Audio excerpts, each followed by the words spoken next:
program, and I hope we did email you the program, and maybe you have it on your phone or your computer. So we're going to make an effort to finish our program as our session is the set of the program. So I think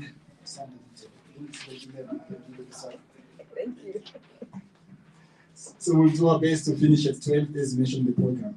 So without wasting session, our today's session we're going to discuss about our wonderful and dynamic student information system that we do provide for both K-12 higher education and as well TVET.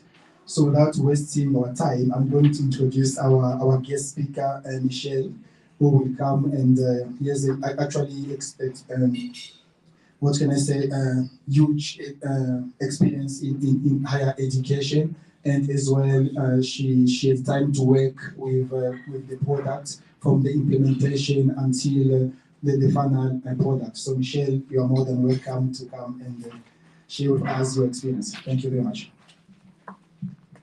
Hi, good morning, everybody.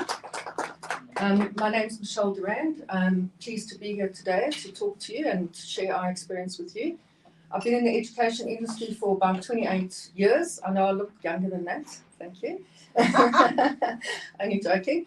And I've been involved in systems for 18 and a half years in servicing students via system implementations, SISs, CRMs, LMSs, etc. I've had the privilege of working with the academia product for the last 5 years, as well as with the Cerasoft team. And we've had the privilege of implementing academia for both the schooling sector from grade 1 right through to grade 12, as well as the higher education and FET sector. So I'd like to just share a little bit of information with you today about the product, and also just explain to you how we saw benefits in the product. Please, I'm happy to take questions during the presentation or after, so really up to you. But let me just give you an overview of the product as it stands. Okay, so the academia solution, as mentioned by Elvis, is a comprehensive student information system. It's robust, it's feature-rich, it's analytics equipped, it's user-friendly, and it's built on cutting-edge and flexible architecture. The first point to really establish is it's cloud-enabled. That's great for many of our campuses because we can take our infrastructure off our campuses and our servers. And obviously, anybody in IT knows to maintain those services on our campuses is actually quite difficult. It's not always easy. So this system is cloud-enabled. You are able to make choices around where you would like that system hosted. So, for example, at the moment, Cerasoft have options of both hosting with Azure as well as with Amazon. So those choices are really up to the provider or the institution. Another point I'd like to cover is obviously the system is very configurable. Now, most of us would know many systems that we've been involved in before, we always require development. So you need to get a developer to recode or redevelop the system. Okay, one of the major benefits of academia is it is configurable. So just as an example, I mean, we know the CHE, DHET, SASAM's reporting requirements change quite often. I know this year, for example, the DHET and the CHE want us to change all the disabilities on our systems to make sure that we can report to the HEQCS and the DHET. We don't have to have a developer do that. We can go into the system and we can easily just add our disability fields or amend our disability fields. So all of the drop downs in the system are all simple and can just simply be added by a system administrator. You don't need any technical experience or anything like that. Okay. Another benefit of the system is it's got multi-center capabilities. What we found really beneficial is that the system can accommodate multiple campuses. Now, many of us are from institutions that have more than one campus, but you still want a holistic view of what's happening at that campus or at that institution, rather. The system allows you to set up multiple campuses, could be one option, or multiple faculties, okay?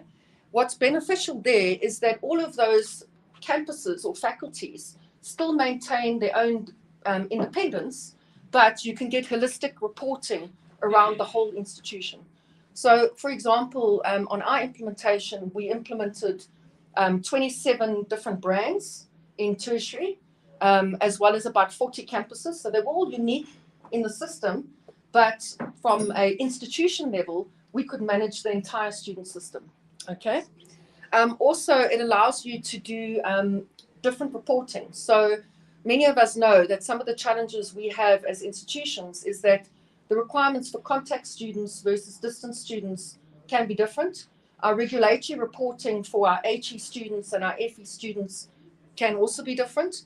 And this product really allows you to easily report those sets of students within a campus, and it's quite unique. So it allows you to differentiate your offerings between, for example, distance and contact. It's also unified. It has complete integration. It obviously reduces data redundancy and ensures process standardization. I'll speak a little bit more about that just now, but really the benefit is it's a single system. Okay, many of our products that we've been working with over the years, or ERPs, they require you have to have like a CRM, and then you've got to have a student information system, and then you've got to have an alumni system, and then you've got to have an SMS and an email system, and all of those things. Where with academia, it's a single solution, okay? And that's really beneficial because obviously much less maintenance for you as an institution. It's comprehensive, and it's also a very friendly user interface, okay? And it provides you a quick overview of all of the departments, all of the modules in the system, which I'll show you just now, and obviously Serasoft will present that a bit later.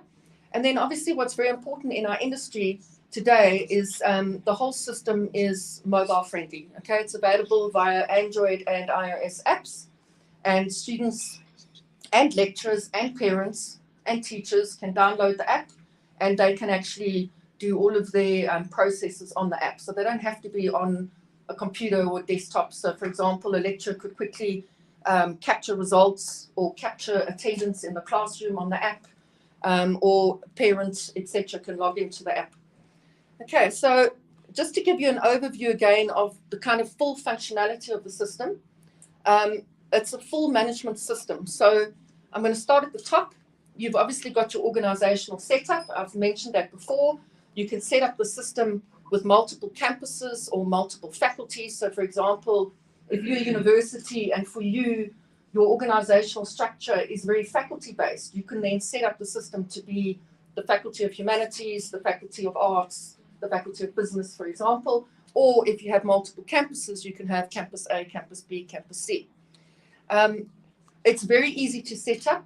It's also enables you to have unique brands. So on one system, so for example, if you need Campus A to have a unique look and feel from Campus B, that is completely possible, and it's all managed via the organizational structure and doesn't require development. Again, it's simply an upload of a logo, it's a change of address, it's a change of a campus name, etc. So the students' experience is they are logging on, seeing their own brand or their own campus, but from an administrator, from the back end, you can see all of the students. Okay.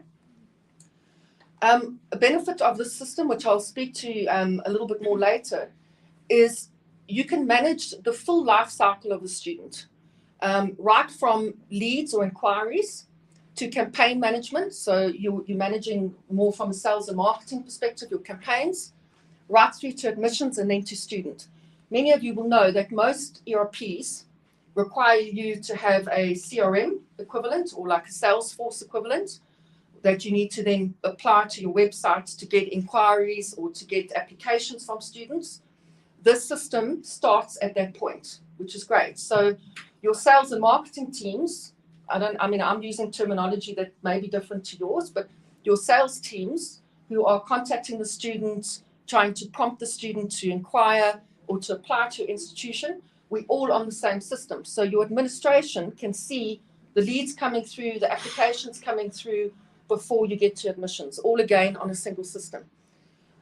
In terms of admission management, the system is integrated to the National Senior Certificate database. So you can easily set up your degree and your diploma requirements. So as an institution, obviously you have admission standards, okay?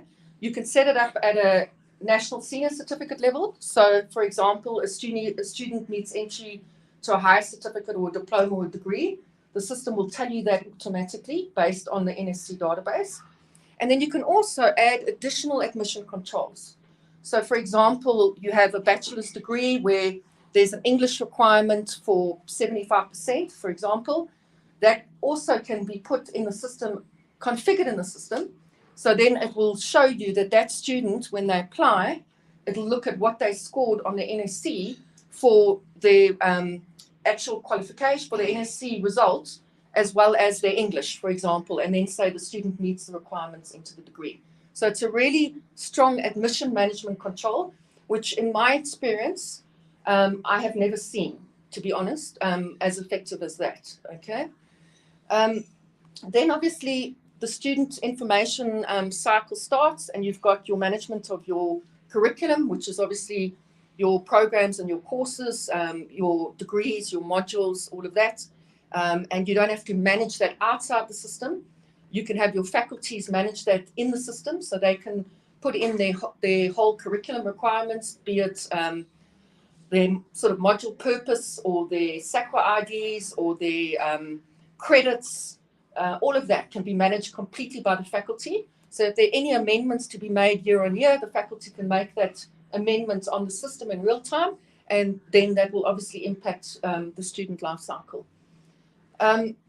Many ERPs also do not have the ability to bill students. Now, I know many of us don't like talking about billing students, but it's a reality. We need the money. So many systems require you always to have a financial system doing the billing of a student. Okay, now we do understand that we do need finance systems, so I'm not standing up here saying get rid of your finance system. But what academia does well is it bills the student based on what the student applied for, what modules they were registered for, and then obviously it automatically bills the student. So you don't need someone in the back end sort of trying to now work out what the student needs to be billed for, okay? So the billing is completely automated. So once a student registers online and your admission teams approve that student, it basically automatically bills the student, okay? Again, I'm not saying you need to get rid of finance systems. You still need finance systems, but that billing will then obviously go into an integrated finance system, okay? And very few ERPs can actually bill students. You can also manage any sort of scholarships and sponsorships for students or bursaries. And upfront, when they apply, you can actually put your bursary schemes as part of that process. You can configure it. So when a student applies online, they can select they're applying for a scholarship, and that also comes into the system, okay? So you can also manage the scholarships of students quite easily. The system can manage homework and assignment submissions. So if you don't, if you're not using your LMS to manage that, you can do it within your student information systems as well. You can obviously manage your mark sheets or your results for the student, and then right through to completion management. So on the system, you will then graduate the student. You can manage their records, their paperwork, their ID documents, all of that on the system. It also has a component for employee management if you need. So if you need to manage your lecturers, your staff, the system also has that ability. And then it also has full analytics, which I'll talk to a little bit later. And then it also has a module for transport and residence management. And again, as a single system, the student can apply upfront to say he needs residence or she needs residence, and that's part of the admission process as well. So you're seeing a kind of holistic experience on the student versus having to manage your residence separately from your SIS. It also has a very strong messaging and notifications, and also has full SMS and email built into the system. So you don't have standalone software products for that. Okay, I'm not going to go through all of this. We will share this presentation with you. But these are all the different modules that academia have. And please, when I speak of modules, they'll show it later. It's on a single system, so it's not like you needing to go and do timetable management off the system. It's all in the system. And there's lots of things that you can do in the system. You can even manage your committees or your event management with students. So, for example, you can set up your SRC committees in the system. You can manage their meetings, all of those things. There's obviously security gate management, all of that. So I'm not going to go through that, but we will share that with you. Okay, so I did mention some of this earlier, but I'm just going to reiterate it. One of the big benefits of academia is it has a consistent and simple and attractive user interface. Okay, it has modern and easy to use UI components. Okay, this helps increase the adoption of the technology among staff, students, lecturers, teachers, and other stakeholders. Okay, so as I said earlier, we've implemented in the past for schools right from grade 1 up to grade 12, and our students from grade 5 are using the student portal. Okay, now that already tells you the user interface is simple. Okay, we've had to do things differently, like simplify passwords, so students don't get such a complex password, young students, but they use the system. We've also had, obviously in the school environment, we've had parents needing to log onto the system, and that is also easy for parents to use, and then obviously students and lecturers. Again, as I spoke earlier, it also has a mobile app, so a lecturer can take that mobile app to class and take attendance or put in results, etc., quite easily on the app, and they don't have to be on a desktop. I did mention this earlier. I think one of the great strengths of academia is the fact that they can manage multiple campuses and faculties effectively. They can manage different curriculums, different experiences for the contact student versus the distance student, for example, as well as completely different, let's call it academic transcripts. Okay, so you can imagine a transcript or a report card for a baby or a grade 1 or a grade 2 student versus a doctorate student are very different, but the system can handle that. Okay, which is also very rare for ERPs, that you're able to actually manage different curriculum right through to a doctorate level. One of the things I sort of mentioned a bit earlier, but I just want to also reiterate, is it's a single centralized solution for sales and marketing and academic admin functions. And you can manage the student's life cycle from lead right through to application, admissions, graduation, and alumni. Okay. As I mentioned earlier, this is not typical of most ERPs. Okay, they always sort of expect you to manage your sales outside of the SIS or manage your graduation and your alumni outside of the SIS, where academia allows you to do that. Okay, one of the other big benefits is academia is a single role web-based portal, okay, and app, and it caters for staff, students, parents, lecturers, and teachers via roles and authentication. It also facilitates direct online service by students and parents. So to give you an example, a student will apply online, they will register themselves online, they will select their modules, all of that online, and then they can also contact you for help, etc., online via the student system. And it's a single portal. Most ERPs, you end up having to maintain a faculty portal, and I'm maintaining a student portal, and I'm maintaining an admin portal, where this is not the case, and you'll see this a bit later. It's a single portal, and I can log in as a lecturer, or I can log in as a student, or I can log in as an administrator, and we're all in the same system. So you're not having to manage multiple portals and multiple interfaces. You're just upgrading one interface. Okay. All right, another big benefit that academia has, it has built-in analytical dashboards, okay, in real time. Now, most of us will know that many systems say, oh, the reporting's in real time. No, it's not. You might have to wait 24 hours for the integration to work. You might be delayed by a day. Where academia has real-time dashboards, so if changes have been made on the student system or by the students themselves or by parents themselves, that information is available in real time.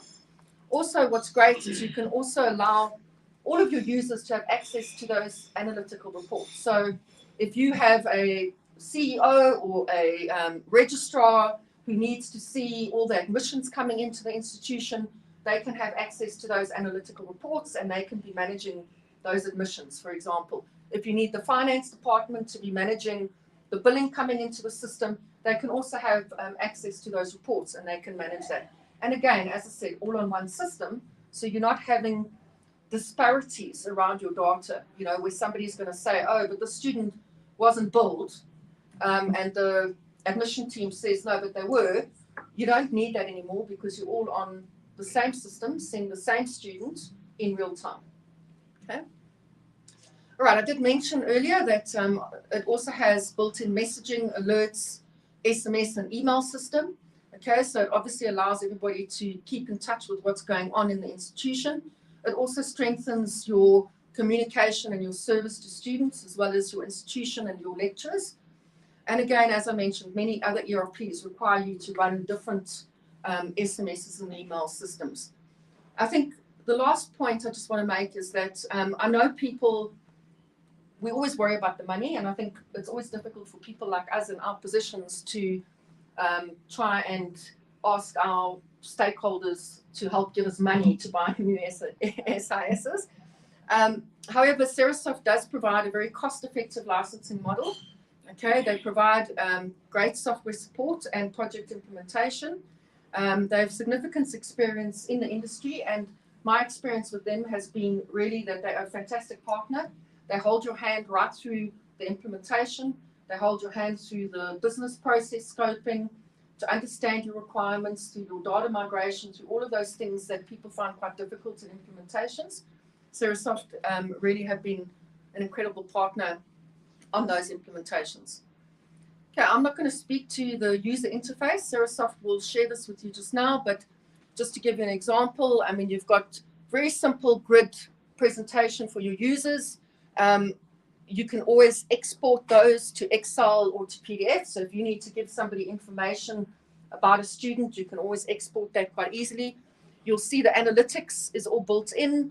And as I said, there's all different data displays of that analytics. And again, you can also just present that easily to someone else. But again, everybody can be on the system, so your registrar's office could get their own analytics based on their requirements. And then you'll see on the left-hand side, on that side, a very clean, simple user interface, which they'll show you a little bit later. Okay, one of the things that I think we always have challenges with in SIS implementations is, can the system integrate? Because we do have, many of our institutions, we do have systems that require integrations, and whether they are in real time or not is absolutely critical. So their integrations are mostly done directly through APIs. Okay, so I've spoken about a web portal, I've spoken about SMS and email, I've spoken about the ability to do Excel imports, exports from the system. The system is directly integrated into PayU or payment gateways. So for example, on application, if you charge an application fee, the student can apply and then pay through a gateway, and that's also integrated. The system allows full integrations to LMSs as well. So at the moment, they're fully integrated to both Moodle and Blackboard, and that's also done through an API. So the students, as soon as they're registered on the SIS, they immediately get access to the learning management systems. Okay, they've also got AI-based chat box capability and integrations to library systems like Coho. I've spoken about integrations with accounting software like D65 or Microsoft AX and other financial softwares. They also have an ability to do RFID cards, student cards, as well as handle biometrics. Okay, so if your institutions have security where students need to get access through gates and things like that, you can actually integrate your biometrics to the system through an API. So that means if a student, for example, is made inactive on the system, or they have a financial hold where you're trying to prevent them from getting access to the campus, you can put that change on the student system and that will automatically feed your biometrics. I have spoken already about the mobile apps, and then obviously it's also integrated to WhatsApp integration. I mean, many of us know that SMSs today and email, students hardly look at it. Okay, So it's really good to see that Serasoft have moved forward on WhatsApp integration as well, so it's more responsive for students in terms of communication. Okay, so the last slide is really why academia. I think I've tried to summarize it as follows. It's a great product, okay? It's robust, it's scalable, and it has an exciting product roadmap. The implementation that I've just been on, we've implemented for just under 100,000 students. So it is very scalable, and part of what Serasoft offer as part of the implementation is stress testing and all of that. So before you go live, you know that your infrastructure can handle, you know, the number of students you may have.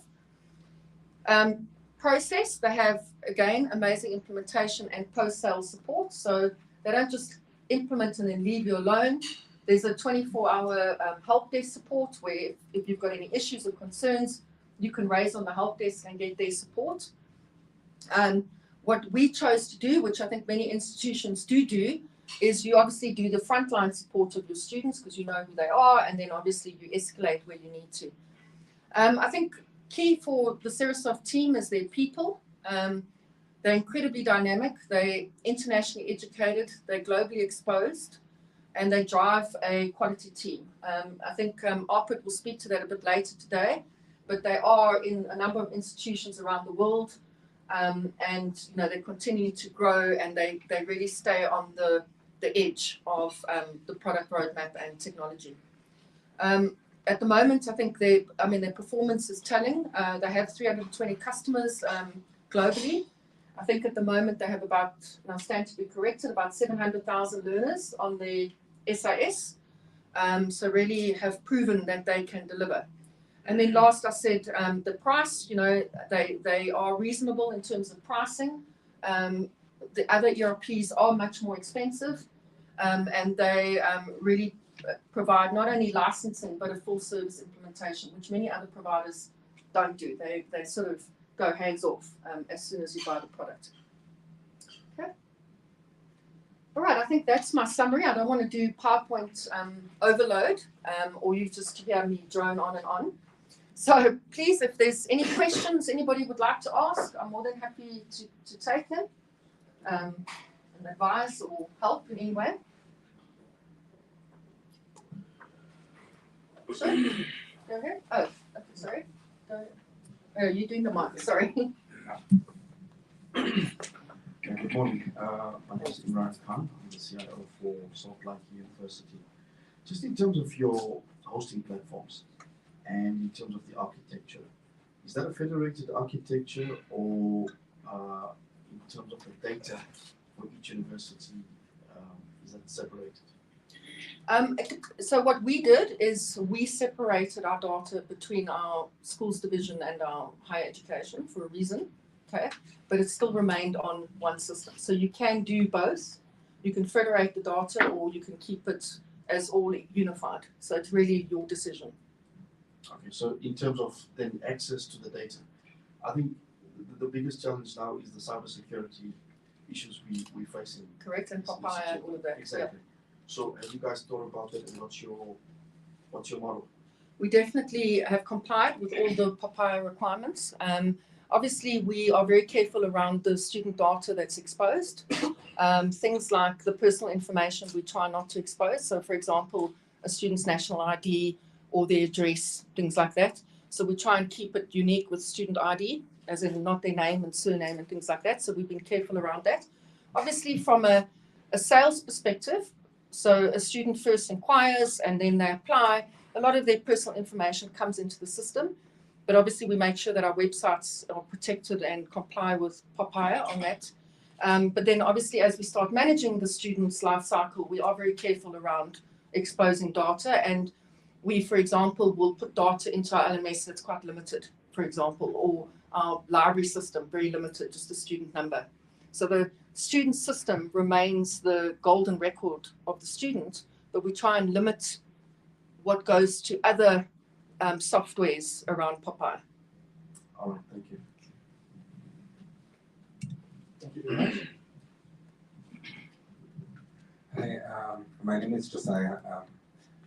if maybe you can take me to the first slide. I was just following you, and then one of our concerns, we're trying to manage student materials that we issue to students through our system, but I didn't pick up where you speak of, I will call it stocks in our case, where you manage this student materials. Okay, we can do that. Just go down a little bit. Yes, they. Okay, just go down one more, sorry. Oh no, I'm confusing myself.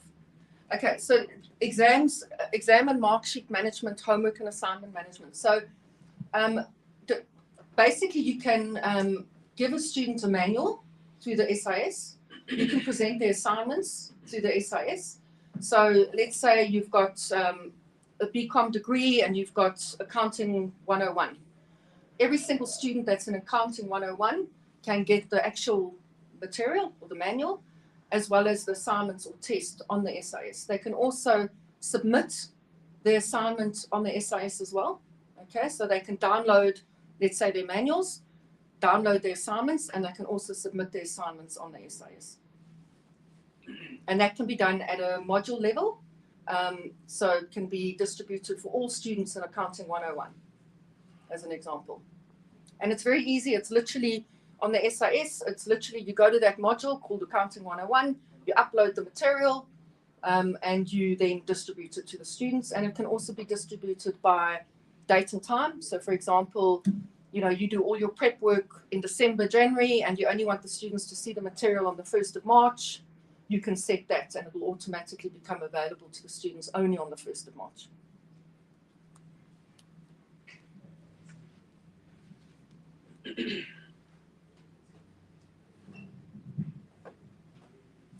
Thank you, sir.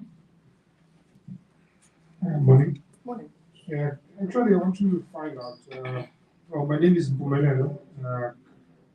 Okay, I'm just accompanying someone. I come from a systems environment, and I just want to understand in terms of I'm a facilitator at this point in time. In terms of the data migration and structure in terms of the system itself. What is it? Do we provide templates and for that the institution, because institutions are different in terms of how they structure their whole movement and what cost is and all, because learn from the academia and from manufacturing. Yeah. And in terms of your structure as a business, because it's usually different. Do you offer templates and then what's the turnaround time in terms of getting that data to the system? Okay, so let me just say this up front, okay? Anybody that's been involved in system implementations knows that if your data is a problem, you will have problems, okay? And it's absolutely critical that as part of any implementation that you pay very careful attention to the quality of your data, number one, okay? Cerasoft do provide templates that are very easy to use, so you can put your module code, your module name, your credit values, all of that stuff from your legacy system into templates, and they migrate that into test environments for you to test. I mean, one of the ways to easily kind of facilitate that we found with Cerasoft is give them an understanding quite quickly of what your academic transcripts look like, okay? Because ultimately, the data's got to produce those transcripts, okay?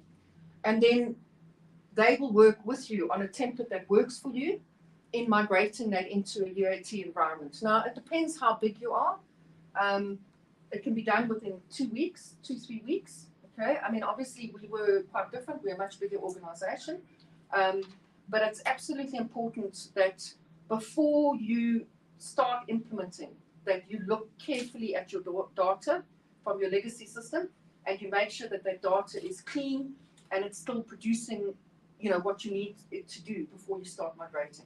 But easy templates, they're literally Excel format that is given to you for you to sort of put all your data in, and then it's imported into the system in a UAT environment, and then you can test by seeing it produce your academic transcripts on your students, and then obviously when you're happy, you go live with that data in your production environment. Cerasoft tend to give you 3 environments. So they give you a UAT environment, a training environment, and a production environment. And obviously through the implementation, you're doing everything in your UAT environment, including the data migration. Okay, but it's absolutely clear, and I'll say that again, that your data quality has to be really checked before you go live. Okay, my point of view is, do you offer only manufacturing? We usually relate it to floor, and in terms of the facilitation, because you end up implementing a system, then it falls flat. If the data is wrong, absolutely. Besides, even the systems themselves, because you need to provide the service in terms of understanding and going through. Because as a service provider, you need to understand how do you offer the whole comprehensive understanding of the business itself. Yes, 100%. So Cerasoft will work with you on actually doing your functional requirement documents or your business requirement documentation. They'll actually work with you on all your data transitions. That's part of the project implementation. So they actually do the scoping for you, obviously with your faculties and with you or with your stakeholders.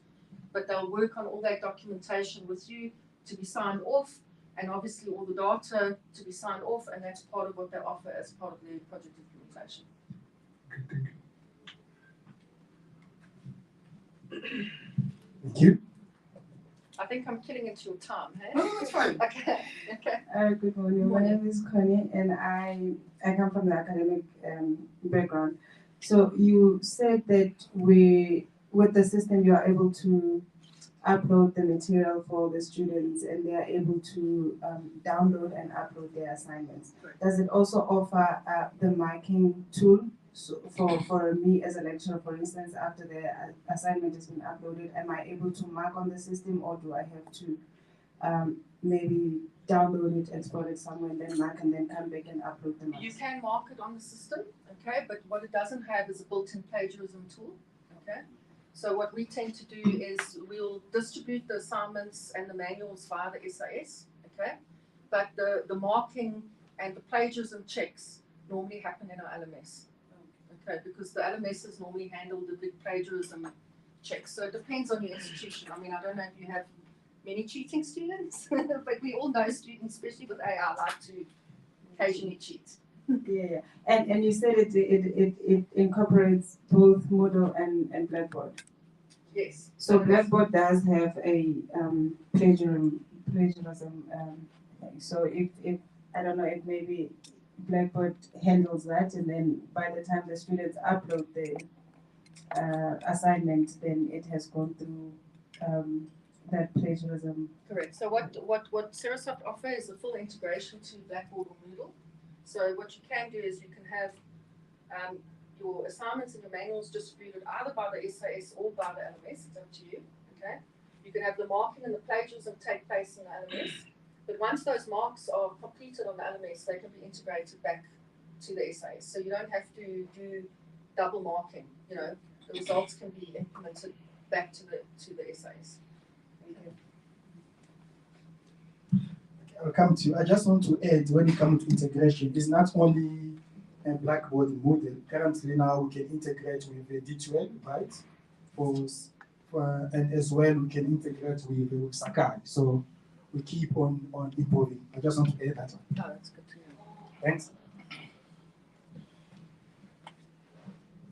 Thank you. Morning, everyone. I'm Francis from Gauteng CET College. I wanted to find out, do you have customized packages?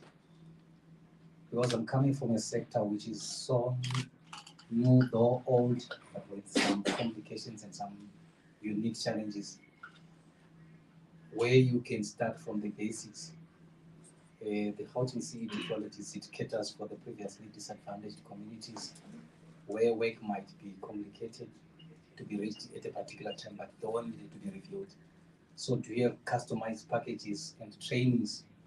Let's say an institution wants to get it, when you want to roll it out, we have 47 centers with 265 satellites. It might be one satellite that needs also to access it. Do you have such? Definitely. So what Ceresoft will do is they'll try and understand your unique situation. Okay, so it's not a one size fits all. Okay, it's not like that at all. They will work with you in understanding what are your requirements for those 47 satellite campuses. They'll help you define what they look like. In terms of training, your question around training, Ceresoft offer full training. So what we did with them is they trained us, okay, as trainer concept. And then obviously we started training up our own staff to be able to train further, okay? But don't see this as a product that is a one size fits all. It's not, okay? It is configurable to your institution. So you mustn't think that you're going to get this big solution that is, it's UJ's solution, it's Pretoria's solution, and you as a small provider are going to get that solution. That's not how it works. It's fully customizable to your needs as an institution. Okay. And just to add on that, remember in our Michelle presentation, she mentioned about dynamic. So that is really the key benefit of academia. So by saying dynamic, if you can see those modules there, those are the full package. But you, for example, can say 1 to 1, 2, 3, 4 modules. So you can customize it and just provide to your institution based on your needs. And maybe after 2 years, 1 year, you can come and say, want to add other modules because maybe the institution will go on and whatever. We can do all those. So that the part of being dynamic, which is actually different compared to other legacy SIS, which is actually static, and they give you as a one size fits all. But when it comes to us, we understand your needs and you can even do advice which module can you take for now because you still small, and with time you can keep on increasing some module as well. I'm coming to you. Good morning, everyone. I'm Gila Rinkazi from Water System University. I have 2 questions. Does academia integrate with any library systems? Number 1. Number 2, where we're coming from, we need to go back and demonstrate what we've learned today, or we need to actually convince them that the software is quite good in the environment. But the problem will be we will not have anything to show.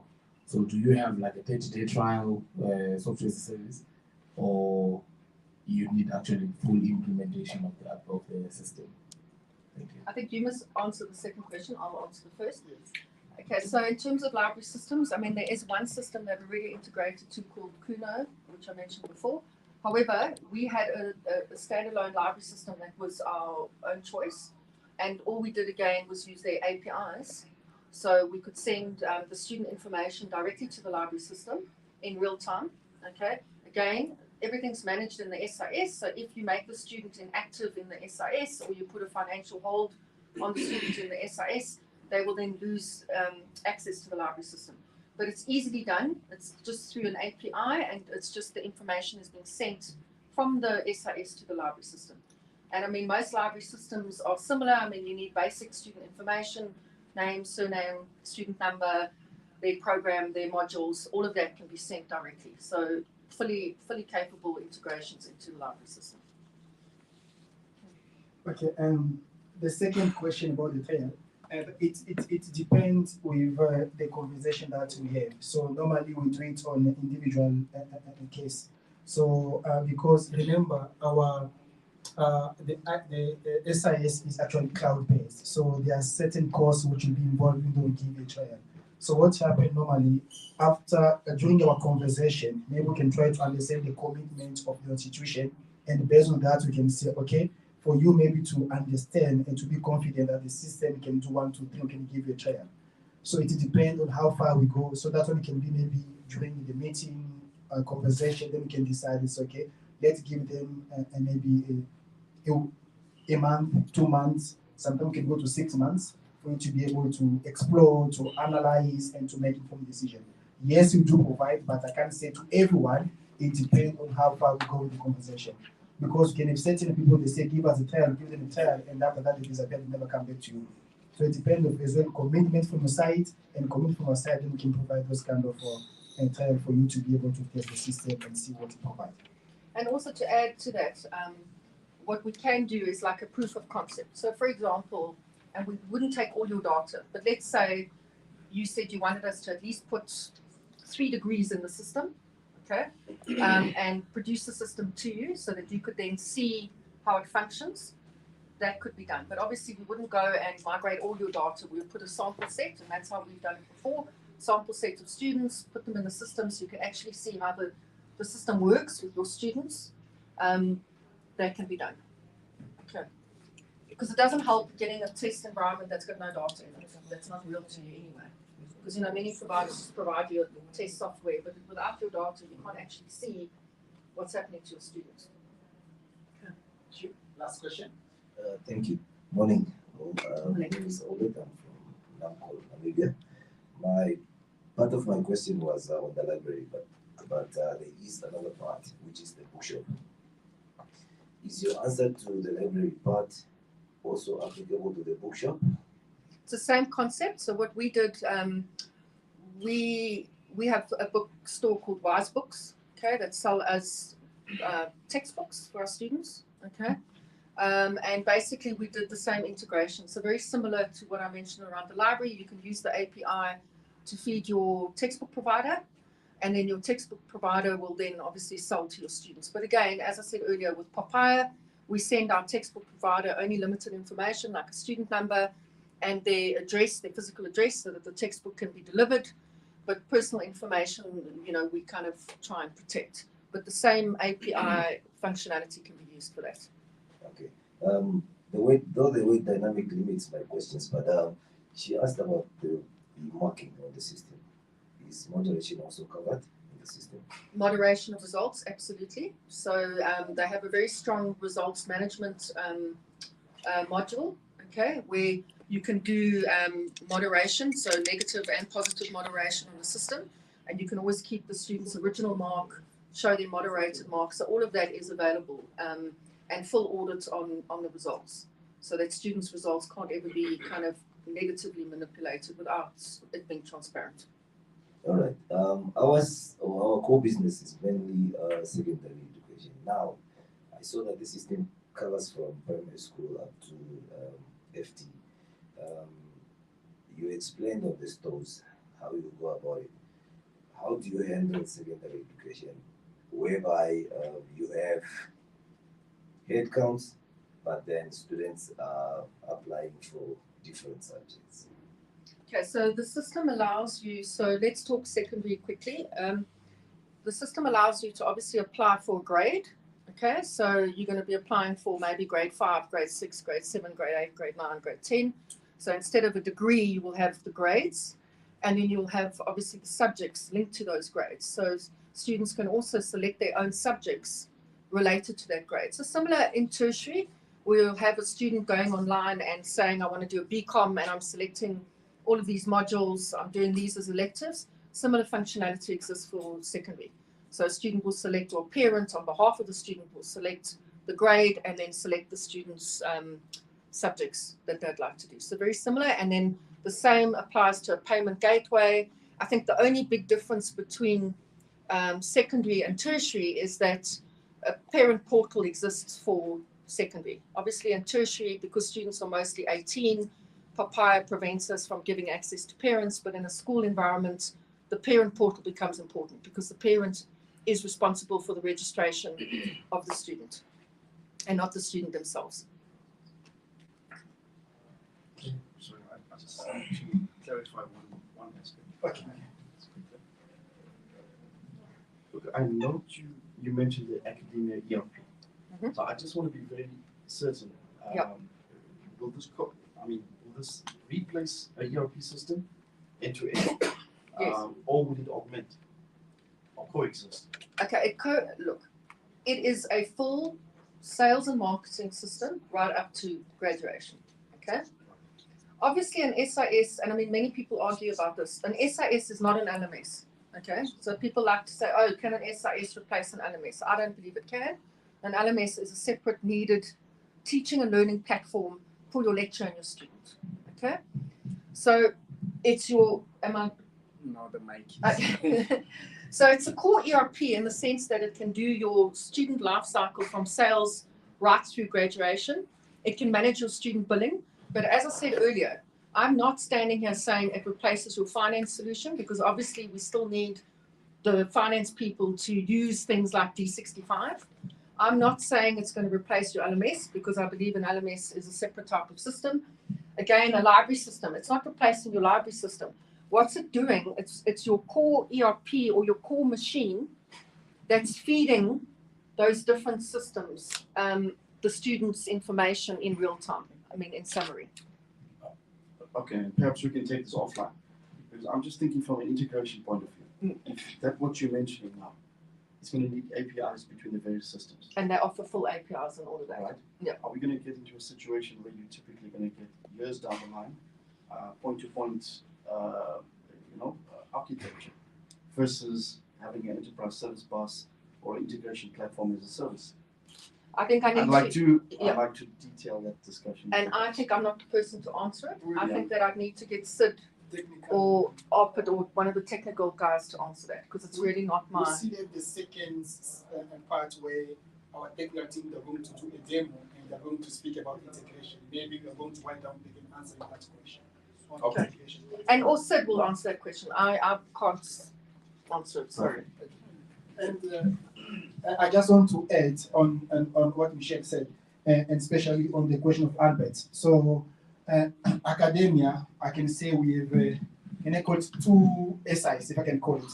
We have a K-12, which we call school management, which is actually aligned to secondary school, and we have as well the one which is aligned to higher education. So when you come to secondary school, you can always, again, as we said, it's dynamic, aligned to school, and you understand your need, then we can do that implementation.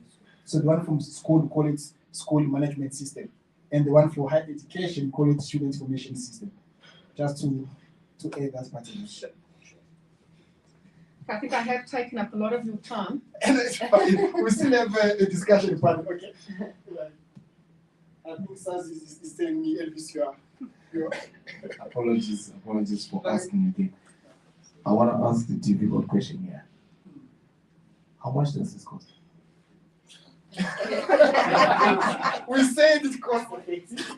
Depends on your headcount. So it's based on your student FTE. So it's going to cost, if you're a big institution, it's going to cost more than if you're a small institution.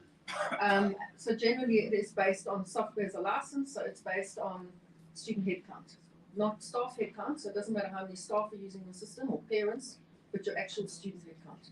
Plus or minus? That's conversation again. We have a pricing model which we can provide to you. And that's a difficult question. I can't give you the answer because I'm looking at an organization of 100,000 students and what it costs us. So I can give you my number, but it's not going to help you with your number. Okay. But I think it's point of view, when you say an individual, you literally, basically, you're selling tokens. You're selling tokens and say, per student, it's R1, for argument's sake. Because if the student is not assigned, it is a number of tokens that you have. Then literally it reaches threshold, and whoever that comes in can access the. No. So I mean, software as a service in education has always been based on full-time equivalent students. That's the history of ERPs in education for years. And what it does is it allows you obviously to manage your full-time equivalent students. So if you have people doing part-time courses or short learning programs, etc., that don't impact your license. Okay. But obviously, once a student becomes inactive, they're not counted on that license. So if a student graduates, they're no longer on that license. Okay, but you've got to manage your own band and your own growth. So if you're going to go from, I don't know, how many students do you have currently? 33,000. 33,000. So Serasoft will say to you, okay, they're putting you in the band of 33 to 50,000. This is the best price they can give you in that band. If you go over 50,000, this will be the new band. So that's how most SARS solutions work in education, based on your full-time equivalent students. We also have support staff for over 3,000. You don't pay for staff, and you don't pay for lecturers, and you don't pay for teachers. You're only paying for the students. Okay. Second question and last one. Apologies again. In terms of support, right? Do you charge per request? No. And when we pick the license for the whole year, let's say, do we have to pay for support separately? So Be it technical support or user support or whatever? So what normally happens is you're going to pay. So let's say you're now in a project implementation phase, right? You're going to pay for a project implementation plus a license. Okay, so they're going to say, all right, it's going to take us whatever 3 months to implement. Part of that we can provide you support, training, functional documents, etc. And you pay for the license. Okay, at least the operational license for that period. Post that, post the project going live, you only pay for the licensing used by the students. So let's say next year you've got 35,000 students and you're only paying for the 35,000 students. You're not paying for the additional support. In other words, once you pay that 1 year whatever for those licenses, the support is included with it. Yeah, it's included. Let's say next year you come up with a new module, whether it's clinic management or human killing, whatever.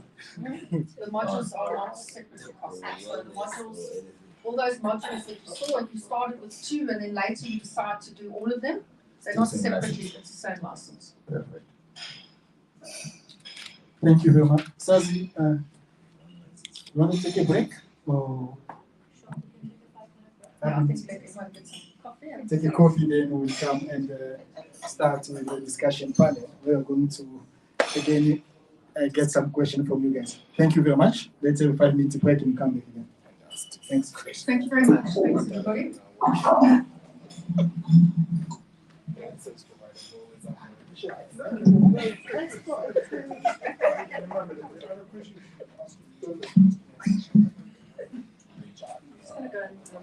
Yeah, I thought of it like I was in touchy situation. Thank you very much. Yeah, that's right.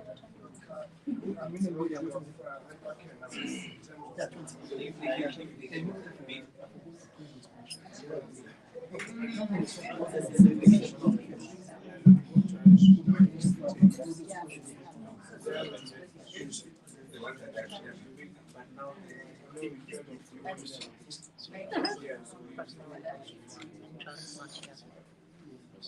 What is so good?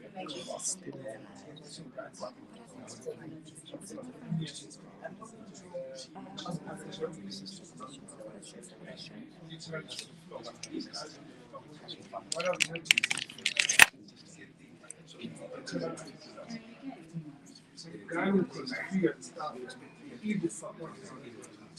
It's a waste of time. And they are yes, it's a problem. So it's a question which is super normally to have sequences of who are able to see those motions that were shown there. It was whatever. So because I use the text for presentation, and things get broken. The system breaks everything. Then now I can get your results straight and then you can just but I want to see any type of student number. Hola.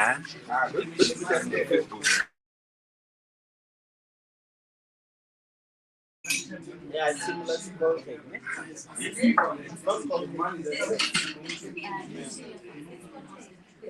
Richard, why don't you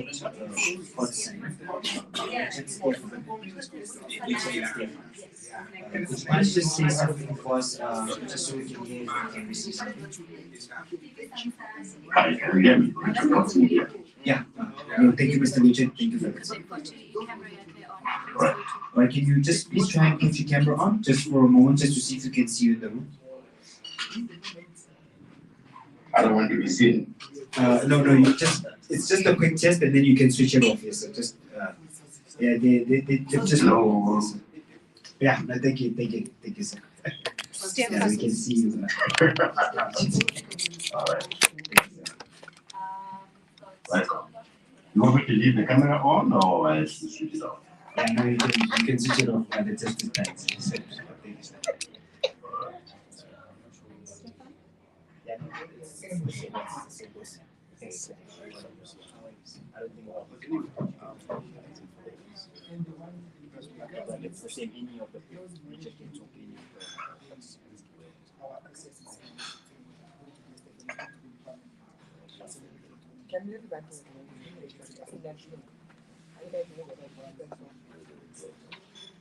You find yourself flying and playing around fixing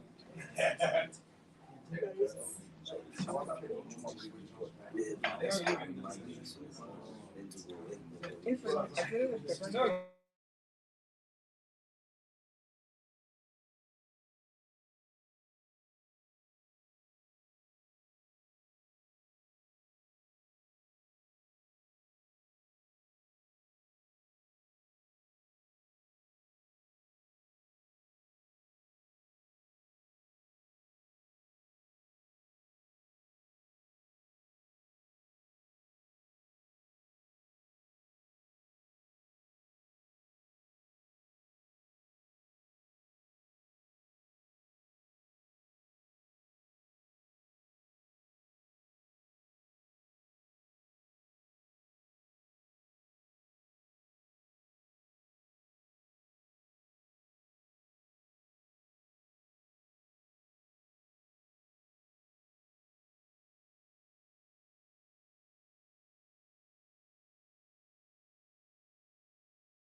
Exactly. Yeah.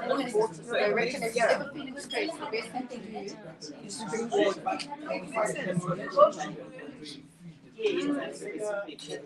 Next time make a plastic one. This one if I can I drop it.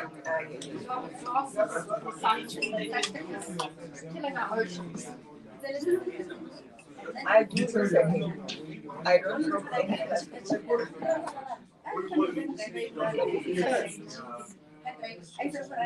This thing about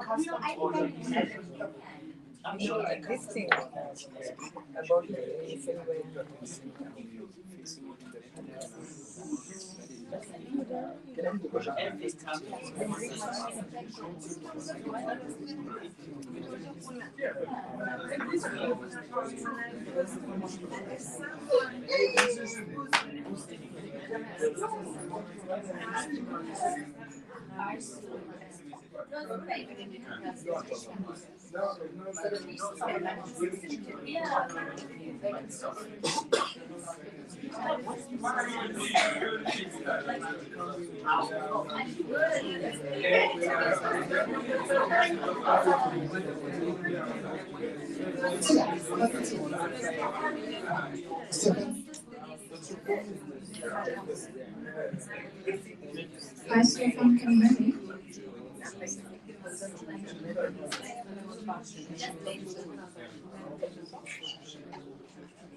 Stefan, are you there?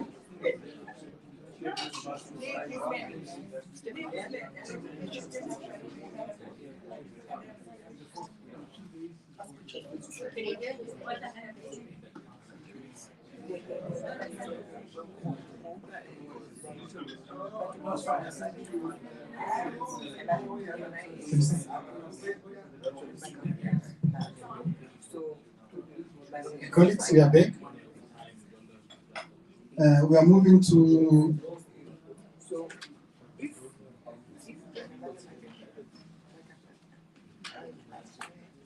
it's time now for our panel discussion. So I will introduce our panelists. I will ask them to go and sit on the chair that side. So colleagues, we are doing blended, we always teach to do online blended. So we have our blended panel discussion. So we have two panelists who are joining us online. We have Richard from African University from Zimbabwe. And as well, we have Stefan is from Stellenbosch. So he's joining us from Cape Town as well, so they're online. And on face-to-face, thank you, Stefan. And face-to-face, we have Albert for NAMCOL for Namibia, and we have our guest speaker, Michelle. So those are our panelists today.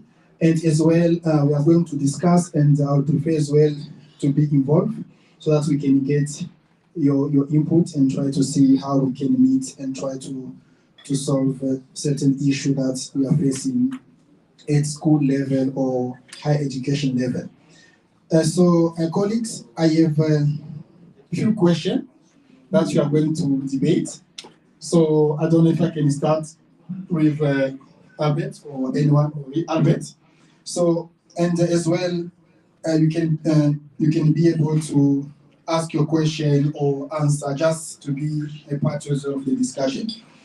So my first question, Albert, is what are the benefits of having a reliable SIS? What are the benefits of having student information system at your institution? Thank you, Elvis, and thank you for the invite. I think in simple terms, it's basically automation.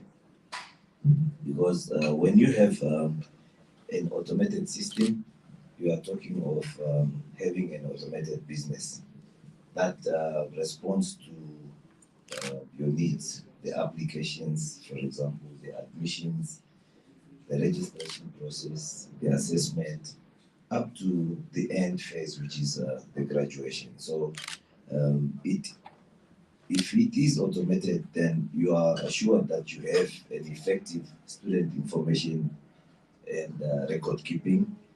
Your students will have ease access to their information through the self-service platform, for example, in our case.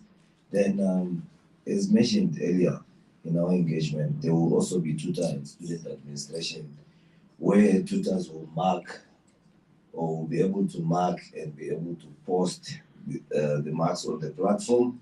Then the students then access their results. So it's basically automation. Thank you very much. Michelle, anything you want to add? Yes, I mean, agreed. A student information system is the heart of any education organisation. It's absolutely important that that information is in real time and that the record keeping for students and the experience for students and lecturers is a good experience. So it's your absolute heart, and I think, as mentioned earlier, I mean, at the end of the day, the academic transcript and the graduation certificate for students is worth a lot of money to them. So a system that allows us to manage them from lead to graduation is really good, and it's very reliable for the organisation. Thank you very much. Richard, I don't know if you can hear me. I don't know if you want to add on what Albert and Michelle mentioned. Yes, good morning, everyone. Good morning to the co-panelists. Wonderful presentation there, Michelle. That was very to the point. Just as a footnote, I think that having an end-to-end management system for students is key, like for any organization. Let's look at convenience, for instance. We have to look, it's very, very convenient things to do because you have the student you have the information at hand. Is key for decision making, whether you're looking for your admission statistic, whether you're looking for your graduation statistic, whether you're looking, I mean, really, nothing beats that kind of convenience of having everything at hand or just at the click of a button. I think that's key. So I think that, you know, we can go on and on the amount of benefits, but to me, that's I will probably limit my benefit to those. Thank you. Thank you very much. Stefan, are you there? I don't know if you have something to add. Yes, hello everybody, and thanks very much for the invitation today. It's good to meet everybody, and Elvis, thanks very much for the opportunity.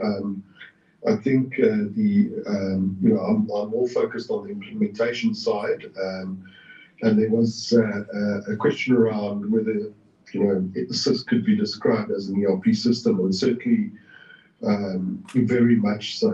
It is an education organization system of record, and the importance to, first of all, implement such a system is, and I'm sure we'll talk about that, is very important. But certainly my experience, and I think this has also been mentioned in the conversation earlier today, is that with academia, one of the lesser problems we've had is with integration into other systems, whether it's Oracle Financials or other legacy systems. So I'm happy also to take questions around our experiences in the implementation of academia.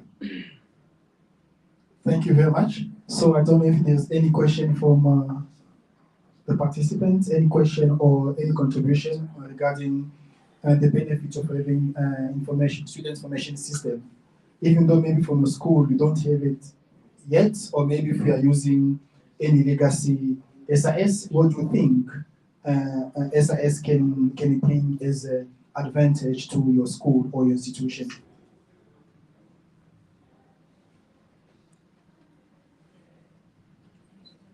Just feel free. Can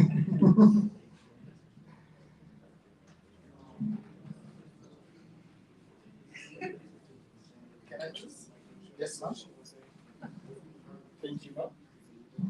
For me, I think it will help in that, I was working with the students, and if you don't have a system, then you can just press, and you have to go back to the files, you have to go back to the boxes where you have saved the thing. But if we have something like this, it's easier to reach and to get information on time. Thank you very much. Yes, sir. Thanks, Chairperson. I'm also thinking it also assists us to be efficient in terms of moving around informational files.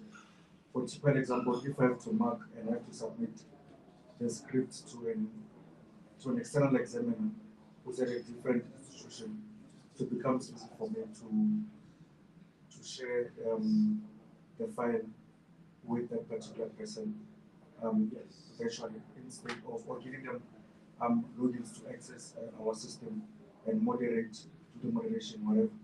Unlike us now, I have to mark and I have to take the script to a particular institution for that person to work for us. So it saves us time in terms of doing that.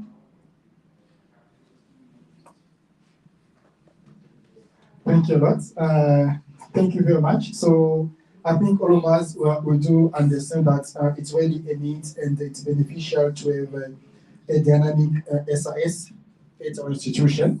So my second question is again related to dynamic. Is dynamic or configurable? What will you prefer when it comes to an SIS and why? So the question is about dynamic or configure. So I think that's one I'll give to Michelle. Then I will come to Albert or maybe Stephen or Richard. Yes, Michelle? I think it's got to be both. Academia is both dynamic and configurable. I think the configurable part is very important. As I said to you earlier, we always face with challenges where the DHET or CHE change requirements in terms of reporting. And it's easy in academia to simply configure the fields. You don't need a developer to do that. And it can be done easily by an administrator.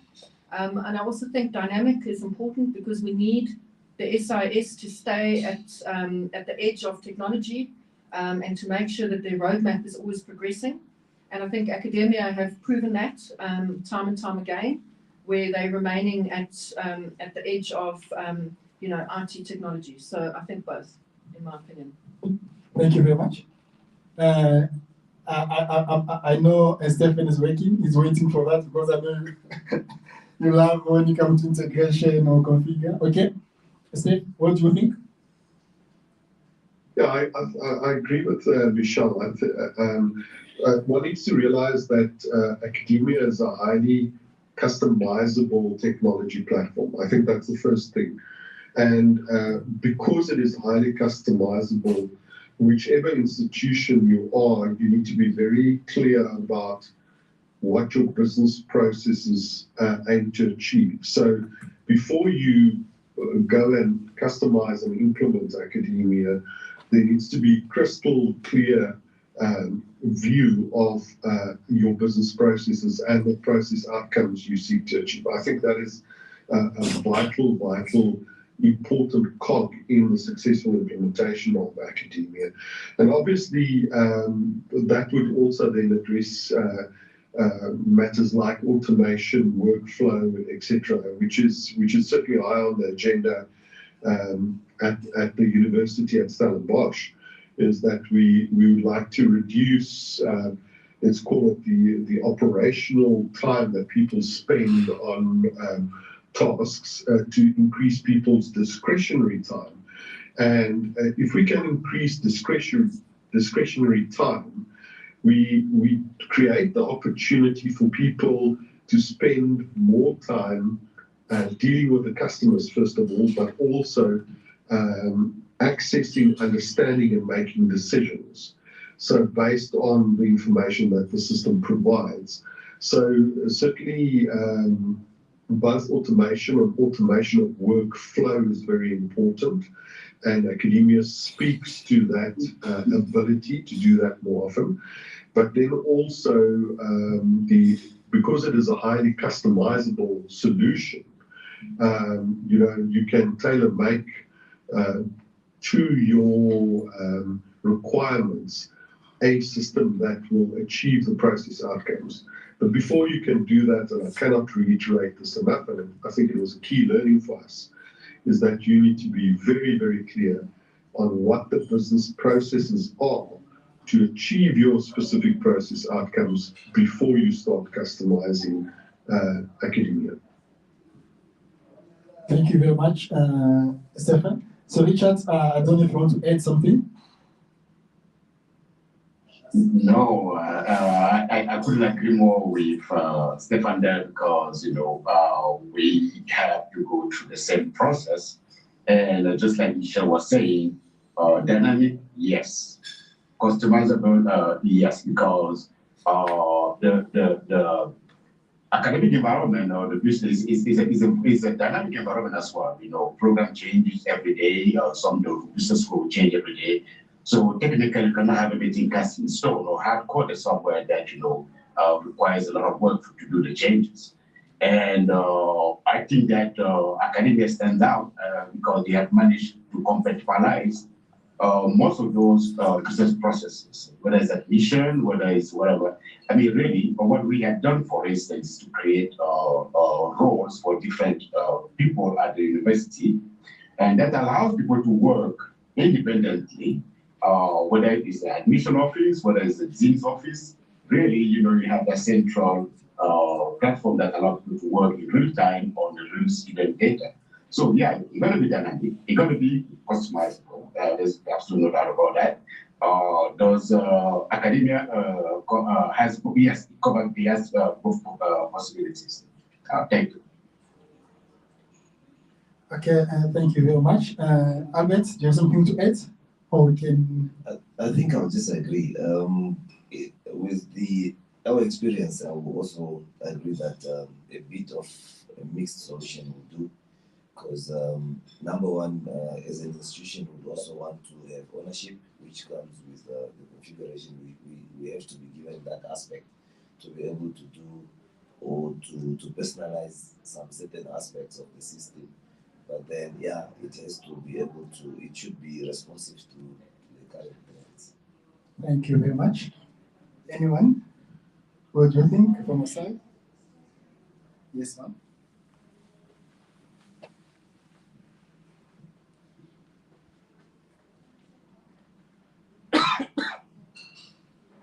My question is from the technical side of the system. I noticed you were speaking about the marks moderations and all that. So does the system have like a log file for, in order for us to check if lecture A captured and the moderator is moderated and who changed the marks? Is there a folder where we can check and trace who did what into the system, the log file? There's definitely an audit report. So the lecturers can submit marks via the portal or via the app. And then the administrator can basically lock those marks. So they submitted, they're all now locked. And then the administrator can publish the marks. So there's a control over the publishing of the marks, so when the marks are actually published to students. So the administration can manage the moderation period and then only publish once those marks are moderated. But in answer to your question, absolutely, you can see what marks were submitted by the lecturer, as well as who moderated the marks, and that's available via audit reports on the system. Thank you very much. Any contribution? I think from my side, I will agree with our panelists and as well with everyone. Where do we need an SIS which is both? You know, we can SIS which is dynamic and as well as Albert said, which can be customized so that we can be able, you know, to align with maybe your institution policy or to align with the new technology which is coming. And academia well does provide that capability of customize your look and feel, customize your SIS without really need someone to be a guru in coding. So easily you can be able to do whatever you want to do to align the SIS to your institution policy, if I can say that. So my third question is about, you know, Michelle, you present about reports, analytics, and we know that when it comes to higher education or when it comes to school, really report is a key factor to allow management, to allow lecturers, to allow anyone to be able to make a key decision. So my question really is aligned on reporting. So I want to find out, how does a dynamic SIS can help making decision at the various levels of the institution? So I want to find out, how can you help on helping management to make those informed decisions? I can start with online now. Let me start with Richard. Well, thank you. You might have seen that academia has a module called analytics, which actually provides some key statistics about enrollment, about field and everything else. But even before the analytics module, there's a dashboard that gives you that iBird view about the status of your admission, the status of your registration, and so forth. So, I mean, these are key metrics that are needed for management to make a decision at any given moment and do a projection. Earlier on, we heard from Michelle that there was a fee module that is there also. So that fee module actually gives you also real-time information about how much student owes, how much we have collected, and the age analysis of finance and everything else. So again, when you're managing an academic institution, of course, the student are our core business. We have real-time information about their progress. We have real-time information about which program is there, how many students have enrolled. We have real-time information about classes through timetable module and attendance tracking. You have real-time information about all the metrics. So, so you see that it makes it with all those metrics at hand, decision making becomes a breeze. For you really don't need to scratch your heads and so forth. I think that I will leave it like that. I think that so my colleagues are probably going to elaborate on that. Thank you. Thank you very much. Stefan, do you have something to add when it comes to? Yes. I think just to expand on what Richard said, the ability to extract MIS is obviously very, very important to any educational organization. But I'd like to take it slightly further to say that as the system of record, academia, we will also use academia as the basis for supplying, for example, our EMS information. So any and all regulatory legislative information that needs to go to the Department of Higher Education or any other governing bodies,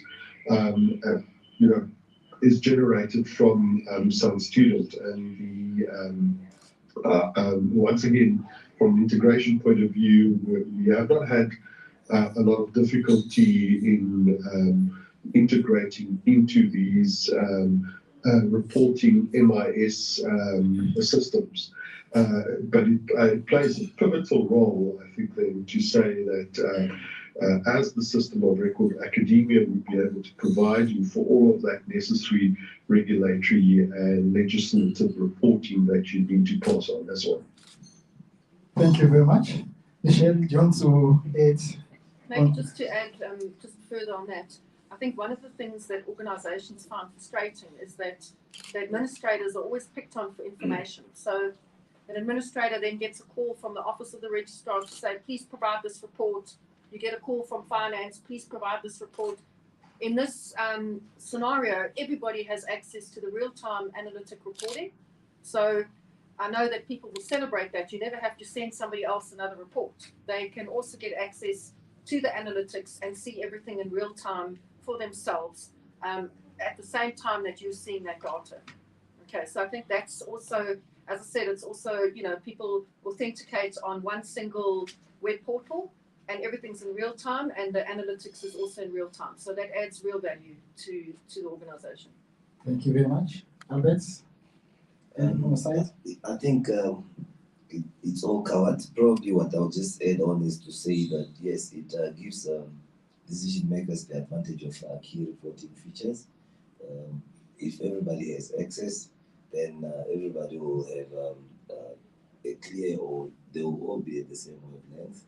then you'll be having access or insight into students' data related to everything that you need: academics, attendance, as mentioned, assessments, credits, and finances. For example, in our case, when during enrollment, we use different centers and we allocate study materials based on the projections of the previous year.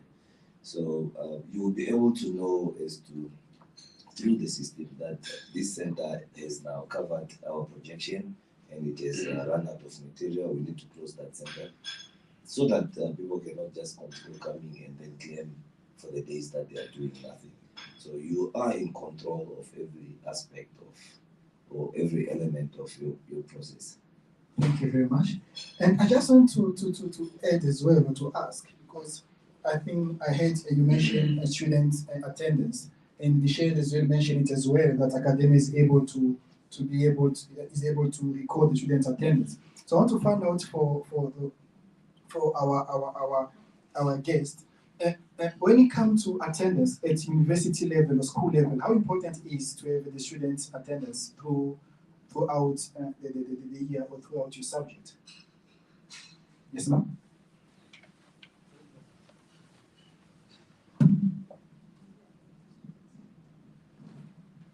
It's quite important because as from on the TVET level, our students are rated on the 80% attendance, both NSFAS and also on their marks. So my question would be, because currently with the current system that our college is using, we can set up the timetables with faculty. We can only set it up once. So with academia, is it possible that we can set up the timetable per faculty and per campus? Is it doable? Yes, that is definitely possible. So it can be done by campus or faculty, and that's easy enough. And the lecturer can be changed if the lecturer doesn't attend or is absent. What's also beneficial, just in terms of attendance in your scenario, you can set up that the second the lecturer marks a student as absent on the app, that it sends an SMS to the student or to the parent if you engage with the parents. So that automation exists, so you can actually set that up. So, you know, the parent will know that the student is not attending on that day. Okay, so the SMS.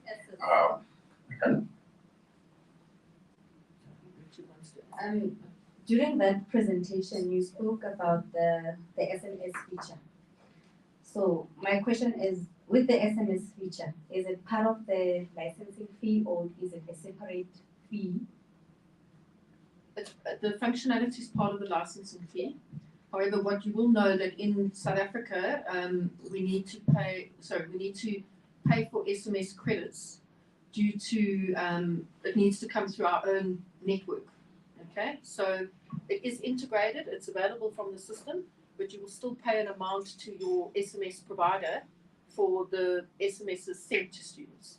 Okay, so your provider might be a software company. I mean, if they send it to MTN or Vodacom, you still have to pay an amount for that SMS. But what's great about academia is that you can also set up messaging or email similarly, and WhatsApp. So again, if you wanted to link your absence to WhatsApp as a preference to save money, then you could do that. So it doesn't have to be an SMS. Thank you very much. I see you have a question. I don't know, Stefan, I don't know if you want to add on attendance register from your experience, if I can. I think it's just to, perhaps to add that we are also busy working with Serasoft to develop a student success tracking system. That's probably the best way to describe it. And certainly, you know, if we measure attendance in terms of the whole student experience and understand what contributes to student success, certainly attendance is obviously a key factor. So all that data obviously gets pulled into this student success system so that we can understand where a student is. We can proactively engage with students to monitor and track it, not only attendance, but a number of other key characteristics and parameters as well, which would enable the university, the administrators and the faculty then to apply corrective and proactive corrective actions to help assist that student become more effective. But certainly, I think when you talk about automation once again of tracking attendance, or whether it's sending out messages via a variety of platforms, whether it's email, SMS, WhatsApp, etc., that functionality is available. I suppose it's up to the organization or institution to try and best utilize that functionality.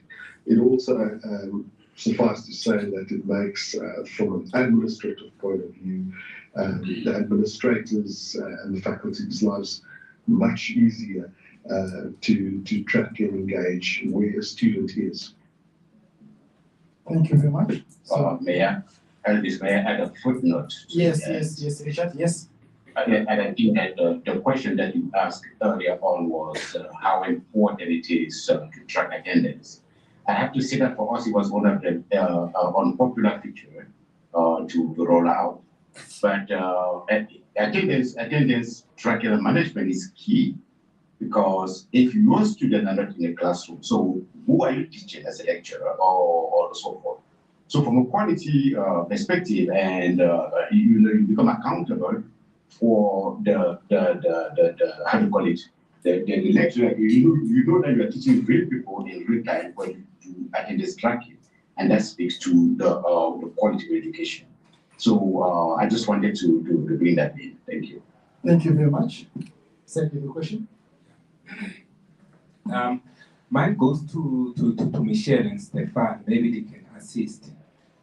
Currently, the system that we are using in terms of administering NSFAS is that we will then have a push functionality that goes to NSFAS, get data, bring it into our system, and then it does, your reconciliation of all students that are registered and have applied at NSFAS, and then those that are funded, they will receive their own status, how much they are funded, and all that. So with academia, how will that functionality come in? Is there some integrations that, or some better way of doing it, or how does it, the NSFAS part of it works? I mean, Stefan, I know there is an NSFAS module, Yes. but we haven't used it because we were more private. I don't know if you can comment on that. Yeah, so I think obviously it's vital to our organizations, the Stellenbosch University's operation, a majority and an ever increasing volume of our students are NSFAS funded students. So the integration to NSFAS itself and the core systems on that side was concluded very successfully. It's both a push and a pull integration that we have. And obviously once the funds are released and all the, let's call it the paperwork, digital paperwork is done, obviously the student accounts are funded from NSFAS into via the university. So that functionality does exist. It is actually, to be fair to say, one of our lesser challenges, and certainly the system caters for the indication of whether it's a NSFAS student or not. And then, as I've mentioned, how these students get funded from NSFAS into their own student accounts, whether it is for tuition or living expenses or residence expenses. Thank you very much. And I just want to add, we are going to have a demo, and after that demo, we have a technical team, which is where we will present on NSFAS integration, because we've done it before, so they're going to maybe to add on what Stefan have said to make it easier for you. Thank you. There's another question. Okay, my name is Kobin Makaka. I would like to ask, since we're speaking about attendance, it's very critical to some of the departments from work. So in there, they are interested on seeing how the student is performing. So how is it done? Is it only looking for the student only? Because sometimes it is the lecturer that also is not attending. So does the system also look into that? Because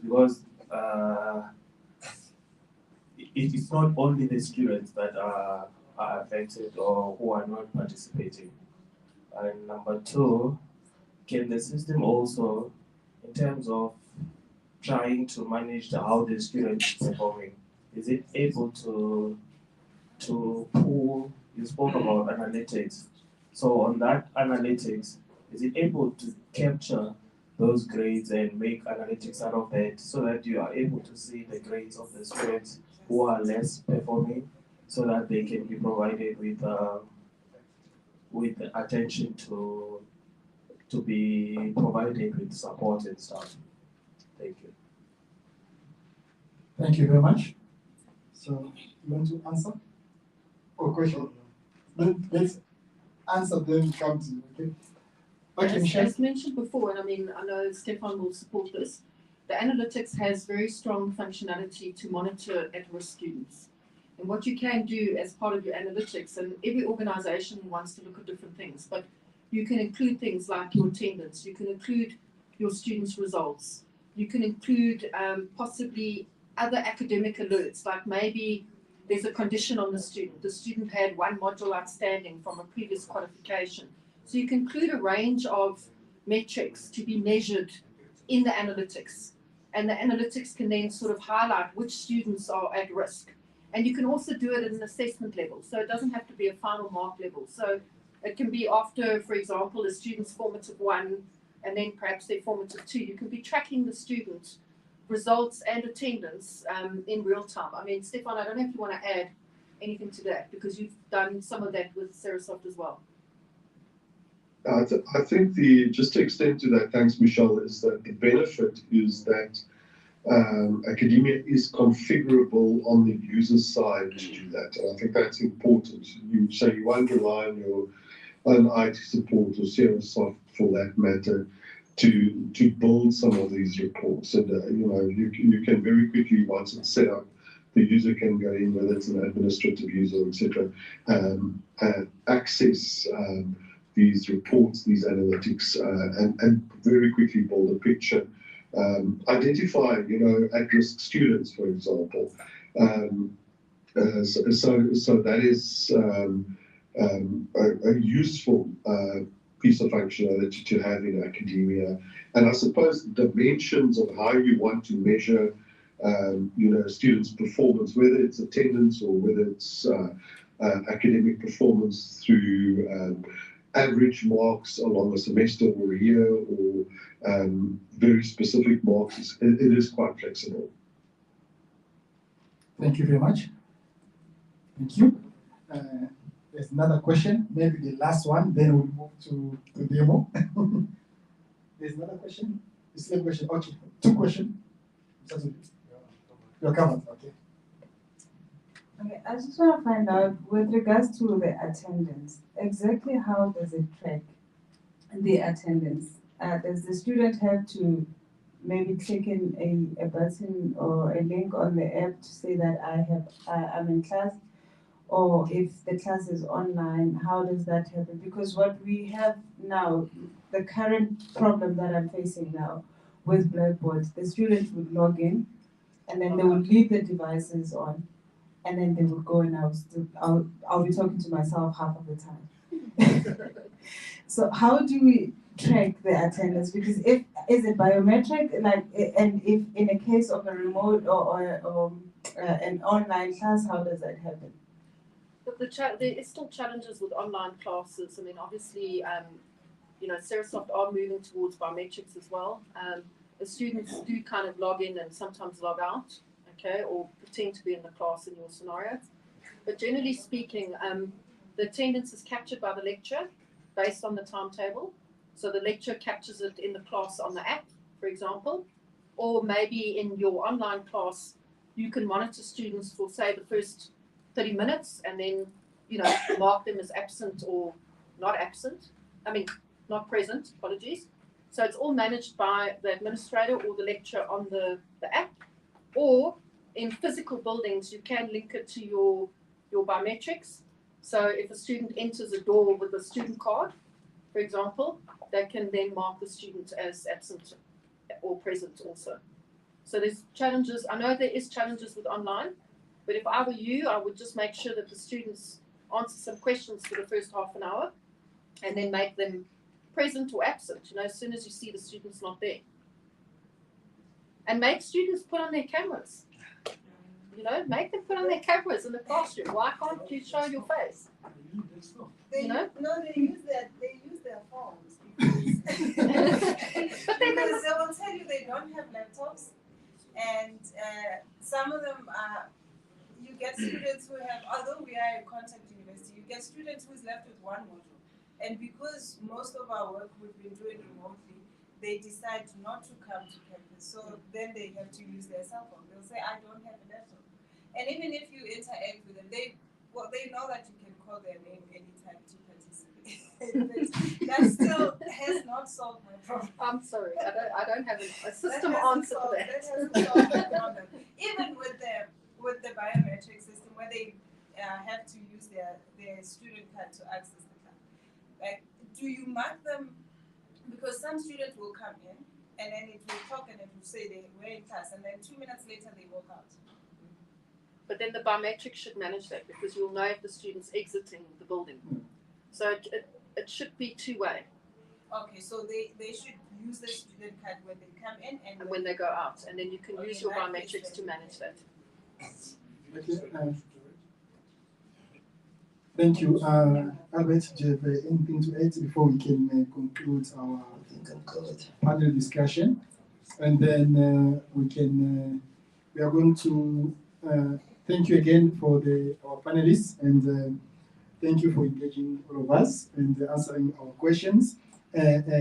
Stephen, thank you very much. Richard, thank you very much for making yourself available online. We are happy. Actually, we are practicing blended learning. Blended learning. So we are first online. Thank you very much. So now we are going to invite our technical team, Zerosoft team, which they are in India. So they are going to demonstrate now the platform itself, how academic likes, and as well to show some functionality, and as well they'll be able to respond to certain questions when it comes to integration, and as well NFSAS and the integration as well. So Zerosoft, I'm going to hand over to you. Can you hear me? Very good morning to you, Mr. Ellis and team. Can you hear me loud and clear? Yes, I can. We can hear you. So first of all, I would like to thank Team DIS. I would like to thank our special speaker, Ms. Michelle Mann, and the dignitaries present, and special acknowledgement to Ms. Michelle for wonderfully delivering her session, and all the panelists for their insights and valuable experience sharing with academia as a student information for the South African universities and institutions. And from Team Zerosoft, and I would also like to thank all the dignitaries present who have made and taken out their valuable time to be present in this meeting and conference today happening in South Africa. And I know we are running a bit late, so I hand over to Ms. Sanjukta and Mr. Ajay Purohit from Team Zerosoft, who will be taking you through the actual live demo of the product and what we have achieved so far done very well in the African markets. And this will be just 20 to 25 minutes short and crisp, followed by our CEO, Mr. Arpit, who will be joined from the Beth London show in the next 30 minutes with us. So over to you, Ms. Sanjukta. And I just want to reconfirm that the audio, video, and screen share is fine at your end.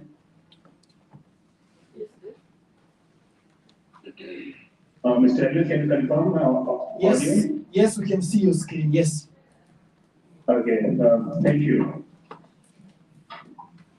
Okay, thank you so much, Mr. Sanjay. First of all, I would like to thank Ms. Michelle and the entire team for the wonderful presentation. Now, I will be taking you through the demo of the product, Academia. As you can see on my screen, this is the landing page of our product. Through this page, and user can log in as an applicant, as a student, as a parent, guardian, administrator, teacher, lecturer, and so on. Now, one by one, I would just like to present the various features of the applicant portal. First of all, as you can see on the screen, this is the home page of the applicant. Applicant is the one who will apply for the process of admission into the institution. As you can see on the left-hand side of my screen, there are various details of the applicant which will be accessible to him, like the program details into which he will be taking the admission. Second is the personal details of the applicant. As you can see, there are so many fields you can capture about the personal information of the applicant.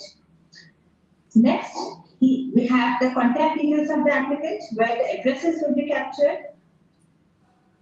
Next, you can see on the screen the educational background of the applicant, which all examinations he has passed, what are the grades, marks obtained, what are the kind of specializations he has attended. All these things can be captured through the screen.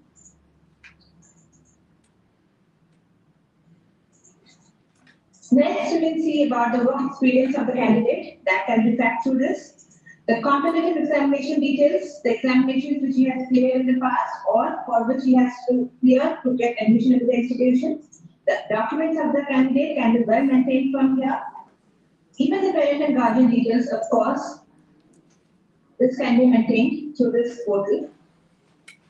Lastly, there is the payment option. The applicant, while he is applying for this application, has various kind of fees which he has to pay across the status of the admission. All this will be reflected as the application fee, and the fee can be paid in offline mode as well as the online mode. Now I would like to take you back to the home screen of the applicant, where you can see after taking the successful admission into the institution and getting converted as a student, he will offer the letter. The offer letter will be visible here. All the details in a snapshot are also available, which are important. I'll just show you the offer letter. Just a view of the offer letter which is being given to the applicant, and it is completely configured into the format. Is it understandable to this point? May I have a confirmation from your side? Yes, we are fine. I don't know if there's a question so far, colleagues. Yes, there's a question. Okay. Can wait a bit. There's a question.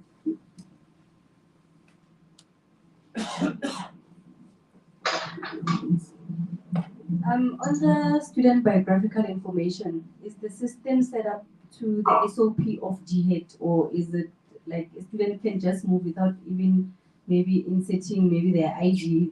Are the fields mandatory on other information that a student has to? Of course, ma'am, as you can see on the screen, a few of the fields have been marked as mandatory and the others are optional. As you can see here, the applicant ID is mandatory. This is completely configurable in our system. So it is not mandatory for the applicant to go for all the fields, filling all the fields. And to add on top of that, remember we said we can configure it dynamic. So if you feel like there's another field that you want your institution to make it compulsory, then we can make it compulsory. Of course, of course. All the kind of fields which we are using here, these are managed through DFR, dynamic field vending, and these are, you can hide the visibility, you can show the fields, it's entirely configurable in our product. Thank you very much. Okay. Wait, there's another question. Wait a bit, please. There's another question. Good morning. My name is Galero from Tshwane TVET College. In terms of the upload of documents, we know in South Africa we are facing a challenge of students not submitting supporting documents. What steps does the system help to alleviate with verifying documents and ensuring that administrators confirm if students have actually uploaded correct supporting documents? Because they can upload images, not what the college wants. So what's the system offering in terms of supporting that if they're uploading an ID, it would be an ID image in there, and also if they're uploading proof of address, it would be something similar, and ensuring that the administrator has seen the documents and verified they are correct. Thanks. Nancy, can I answer that question? Yes, Michelle can answer. Yes, please. Okay, so as part of your admission controls, you can put the requirements for the student document requirements. You can say the student has to submit a national ID, a proof of address, maybe a parent's ID, a fee payer ID, whatever rules you put in. The student can't submit their application in completion until they've submitted those documents, okay? Those documents will come through to the SIS with a status of submitted, okay? And then your administration would then need to verify the documents. Now, obviously a system cannot prevent a student putting in a fake ID document. They can't, okay? System doesn't have that intelligence, no system does, but it gives you an opportunity to, number one, a student can't finalize their application until they've submitted all of those documents. And then number two, before you admit the student, you can have the academic administration verify that document. So they can check it and verify it, and then proceed with the admission on the student. Yes, yes.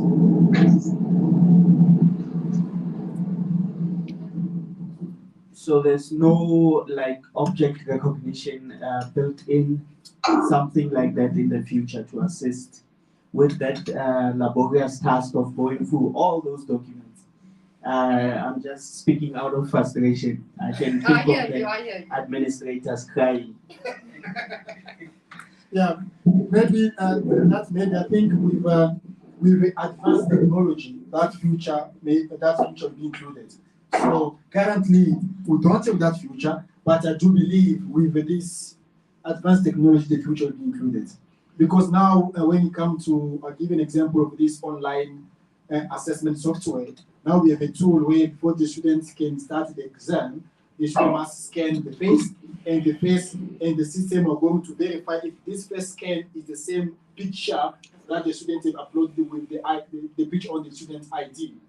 Student card. So you compare if the pictures matches, then the student can continue the exam. So we are going there already, and yeah, we're going to read that point as well when it comes to uploading of documents for application. Thanks. We can continue, please. Okay, now I shall showcase to you the next one, which is the student portal. As you can see on my screen, this is the first view of the dashboard, which the students will be able to see. As you can see on the dashboard here, one of the most important information of the student that is being visible here through the student dashboard, where all the information like admission ID, program, batch, period section of the student is visible. The documents of the student are visible. Most importantly, the attendance dashboard is present here, where the student can track his attendance. Then we have the parents and guardians information. We have the notification dashboard. We have the calendar on this dashboard. This is the short view. Now I'll take you across the various menus on the student portal. Side of the screen. Most importantly, the student can view in My Academics his timetables. The timetable which has been generated for the student corresponding to his program and batch and period in which he is enrolled. All the subjects here, as you can see, these timetables can be generated as well as extended over a period of time. Next, the student can also view his attendance report. He can view the various assignments. On the right hand side, you can see there is an examination panel where the student can manage his examination information, the examination centers which he has opted for, the timetable of the examination, applying for evaluation, and so on.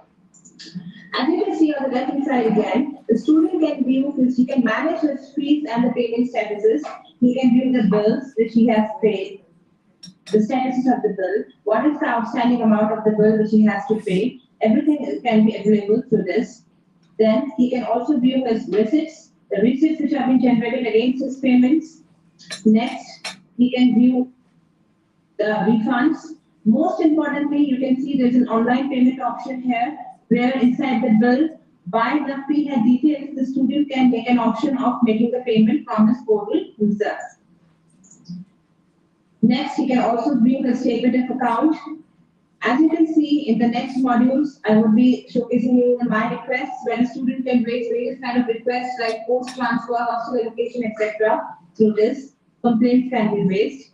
The student in the My Profile section is able to view the entire personal information in one go: personal address, parents' information, siblings, documents. In the past history, the student can also view all the other peripheral information like education details, vaccination, medical conditions, extracurricular, and so on. As you can see, there's also an option of library details. So we have a plethora of information of the student which can be shown. Next, very importantly, as one of the questions had come while Ms. Michelle was presenting about the documents or the various kind of assignments which can be shared with the student, the reading materials. These can be shown through Academia Drive, where the faculty can give the various documents, the various sheets, the various reference materials for the student to read. All this can be accessible through the Academia Drive option. Next, as you can see, the student can manage the appointments which we has to, book. Here you can see there is a screen where the appointment can be booked by the student. The reason of visit can be told, like academic advice, disciplinary case, financial advice, etc. Then whom the person he has to meet, so on and so forth. He can book appointments. Here I have one of the appointments booked for student Brian Lee and the person he has to meet, the timings, etc. So all these things can be tracked to our system. As you can see, this is the entire student module. Now, after this, I'll be just showing you a glimpse of the mobile application which Academia has to offer for the students, parents, as well as for the faculty. I'll be giving you a short demo of the student mobile app here. As you can see on the screen, this is the opening and landing page of a student mobile app.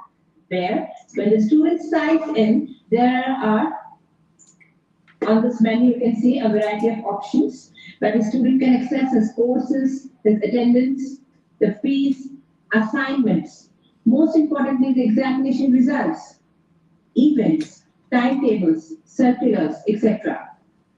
I'll just make you go through the options. As you can see in my courses, the student can have a detail of the courses, the batches, the periods in which he has been enrolled.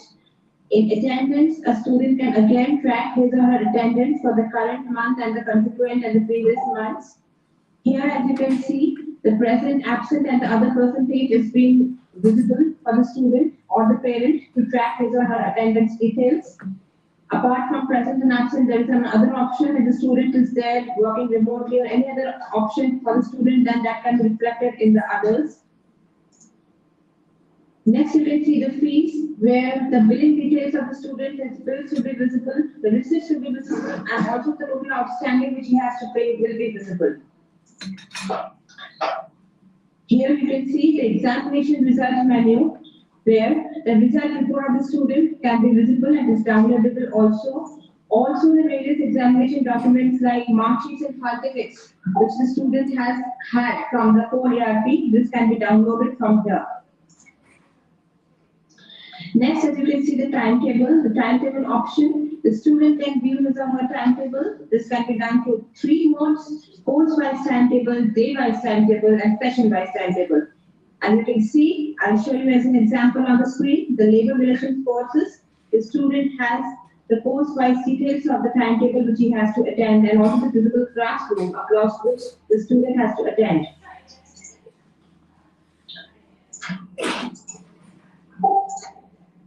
As you can see here, there are various other options like the event which are being hosted in the institution, those can be the details and the circulars, those can be viewed by the student and the parents from here. And lastly, Academia Drive, which you already know, the reading materials, which the faculty is sharing. All this will be visible to the student through this option. This is in short the mobile application which we have for the student. And here we complete the student profile section. Do we have any questions to this point? Thank you very much. I will check if there's question. I just want to clarify, colleagues, what we are demonstrating here is to show you what we shared and presented as the student's life cycle. So you can see we start from the application when the students apply, which Michelle said about sales, whatever, all those steps. The students apply, you will be able to track the application status and whatever until the student has been approved. When the student has been approved, that specific course, then the student can have access to all the stuff that we are showing here. And again, on the student part, I'm a former lecturer, and I used to struggle when it comes to appointments. You know, I used to we have what to call how to call it again, consultation hours, where I must take print and put on at my office door for the consultation. But academia make it easy for us. So the students under appointment, they can actually book that consultation hours with the lecturer on the specific time. In the lecture, we get that notification. So it's going to be easier for both the lecturer and the students. And this one is when, because the report, everything will be recorded. Even though the HODs or management, they can be able to see that this lecturer is able to assist the student. Because sometimes the lecturer can put consultation hours, but if you go there, it's nowhere to be found. But through the system, they can see that the lecturer is being actually active to assist the student. And another part that I want to mention here, it's about the mobile app or for the student information system. Nowadays, our students, they prefer to have everything on the phone. By having the mobile app, it makes life easier for both the lecturer and the student. So this mobile app is not only for the students, even the lecturer as well, they have mobile app to access, the SIS, which I think is quite different with other legacy SIS that the institution they're currently using. So those are certain benefits to show how easy it is and how dynamic it is to make it, enjoyable for both students and lecturers. And just to add to what Officer said, the full functionality of the student portal or the lecturer portal is available on the app, because often you find some functionality can't be on the app. But in this case, it's all there. So the student has no excuse. They can't say, oh, I never saw this or I never did this, because it's all on their phone all the time. Okay, thank you very much. If there's any question on student portal? Yes, there's a question.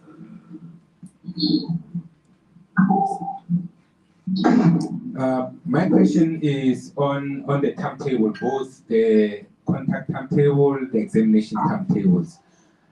How does academia get the timetable into its system?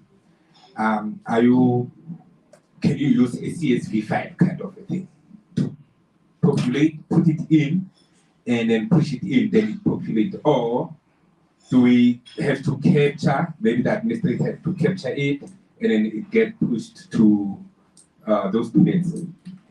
There are two ways of it being handled. Okay, so institutions that have their own timetabling software, for example, you can timetable on that software and you can push the data into this timetable so the student has visibility in their portal, etc. Or you can actually timetable on the system itself. So there's two ways. So the administration can allocate the student to a class, to a lecturer, to a venue on the system. So there's two options. Thank you. Another question? If there's any. Okay, there's no question on the student portal. Thank you very much. Can you move to the third one? Sure, sir. Thank you so much for your confirmation. Now I will take you our next login page, which is as in faculty, teacher, or lecturer.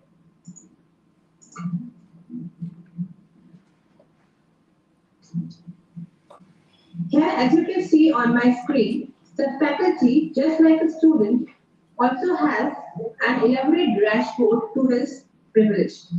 As you can see here, the faculty can view the various attendance dashboards where the attendance of his can be shown. He has the students tally regarding the courses, the programs, and the batches where he is teaching. How many students are there, from which all batches they are, all this kind of tally can be seen on this dashboard. You can see the notification dashboard accordingly for the faculty. Most importantly, the calendar dashboard, right? Now you can also see this dashboard course-wise, where you can see according to one course, each course, how many students are there, what are the number of schedules, etc. Now here, as you can see on the screen, two very important functionalities which we have been discussing demo is the attendance and the marks entry. As you can see here, while the faculty from his course dashboard itself clicks on capture, then in a go he can capture the attendance of the students from this page where he is directed to. As you can see, as I select the program batch period and the date, the faculty will get a list of students who are going to take the classes under this. Here the faculty has an option of marking the student as present, absent, or others, and hence after saving the record, the student's attendance will be updated and reflected on the dashboard of the faculty. Also here, we can see the marks entry screen, which we were discussing earlier.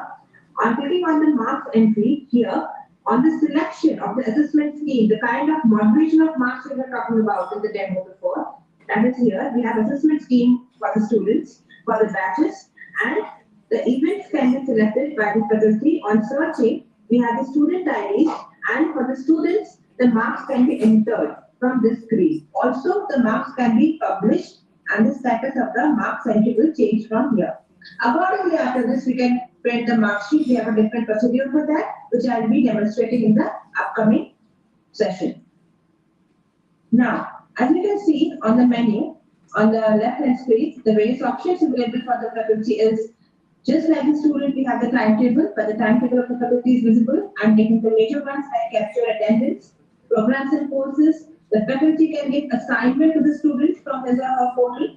This faculty can also have access to the course roster report, where the faculty will be able to see that which all courses is teaching, how many students are attending the course, what is the number of seats filled, etc. It's a very comprehensive report which is available for the faculty.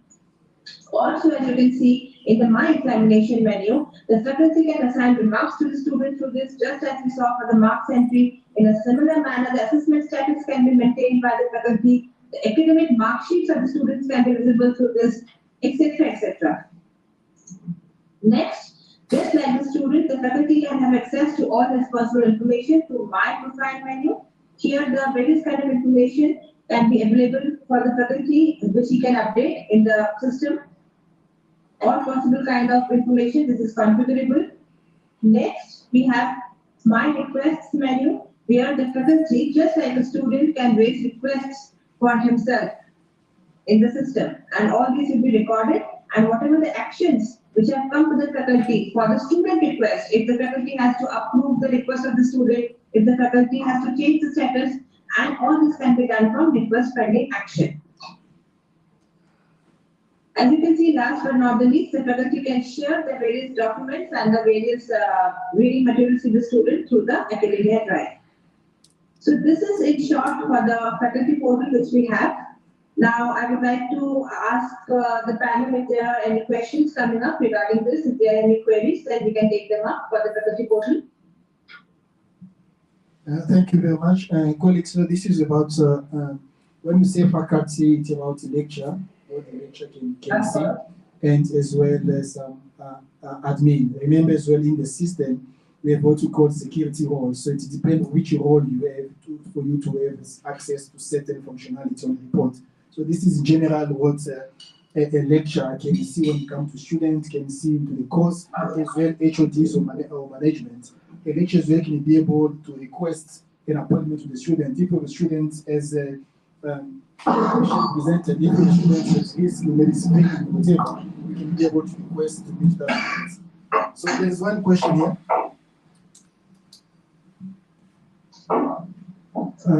Thank you, guys. My name is Misuwa. In fact, my question will be slightly different. Our education system has a component of work placement, where learners has to be in a company where they need to do work, like a certain qualification. Before a learner can graduate, they must do a workplace experience, where we have a mentor, we have a coach that assigned to those particular students. Is it that component of the system incorporated or not? Yes, it is. I mean, obviously it needs to be set up as a course or module. So it could be like work integrated learning as a course. Once it's set up on the system, you can allocate multiple lectures to that class. So, or mentors. So you can have a lecture assigned and then you can have a mentor assigned as well to that group of students. And I also just wanted to add something about the lecture portal quickly.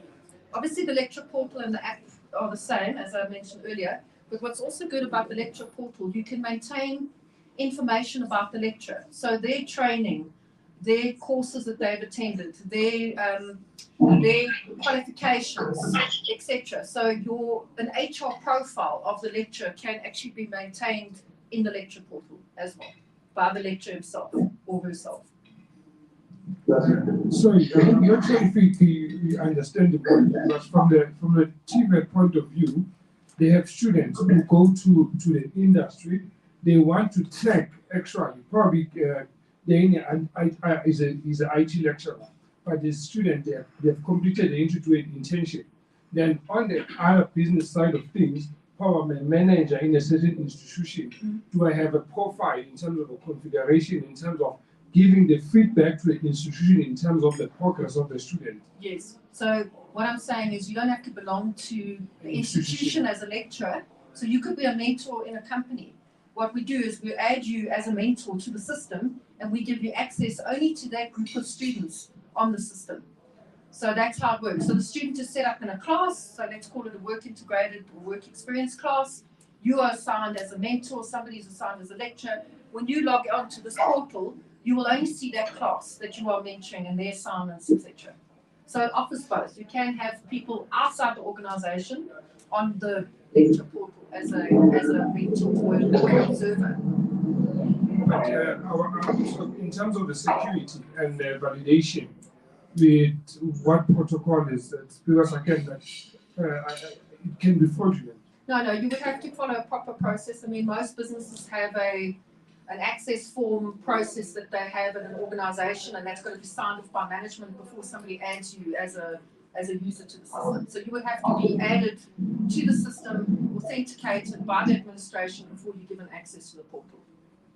And there's going to add, it's not us who are going to aid you, it's that university, that school. Correct. The admin of that school, what maybe you've been approved as an outside moderator or whatever, so all those portals will need to be followed. And once there's approval, then the admin will aid you on that SMS for the specific university. Thank you very much. There's no more question. I think you can continue, please. Okay, thank you, sir, for the confirmation. Now, the next portal which we are going to showcase you is the most comprehensive one, where the user will log in as an administrator or the core admin. As you can see on my screen, this is the, just a second, let me log in.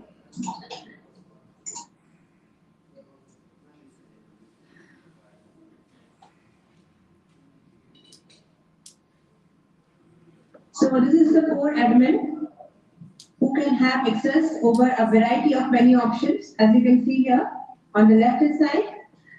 Firstly, we have the pre-admission. This pre-admission module will take care of all the pre-admission activities like managing the campaigns, then managing the inquiries, the inquiry status tracking, and etc. Now the applications which will be coming to the institution for admission, they'll be going through all these processes for the final admission to take place. Also, as you can see in the menu given here, we have the various type of reports like campaigns report, inquiries, dashboard, etc., which will help on a managerial and principal level for tracking the pre-admission activities of the institution. Next, we have the admissions module. Here, the entire process of the admission can be configured in a very smart way. Basically, we have the admission settings, where the admission setup, selection process, the various kind of stages through which a candidate or an applicant has to appear, then before getting admission in the institution, can be set up. Next, we have the create application, where the various applications and their statuses can be tracked. If the applicant has to pay any kind of fees, then the stage fee for the various selection processes can be tracked and documented through this. Next, we can configure the selection process. Here we can see which selection stage the applicant is in, and whether they have got the final admission or not. Again, as you can see here on the right hand side, we have the plethora of reports here, which will help the management to track the applications which are coming inside and what is the status of the applications, what are the demographics, etc., etc. Next, we have the programs and courses module, which is the very comprehensive module through which the programs, the courses linked to them, the batches linked to the programs which are going to the institution, the various periods, as well as the sections into which the students are mapped can be configured from this module. As you can see, the courses which are there, These can be linked to the programs in both ways, and the faculties can be assigned to the courses and the course variants. As you can see here, the execution of the programs and the various stages of the execution can be taken care by this, like capture attendance. The homework assignments can be given from the code approved portal through this. The promotion of the students to the consecutive periods and the consecutive programs can be managed through this. Also the timetable, which is a very important functionality regarding which we were having multiple discussions throughout our meeting. This can be made as well as extended, tracked, modified through this option. The final schedules can be viewed through view schedules.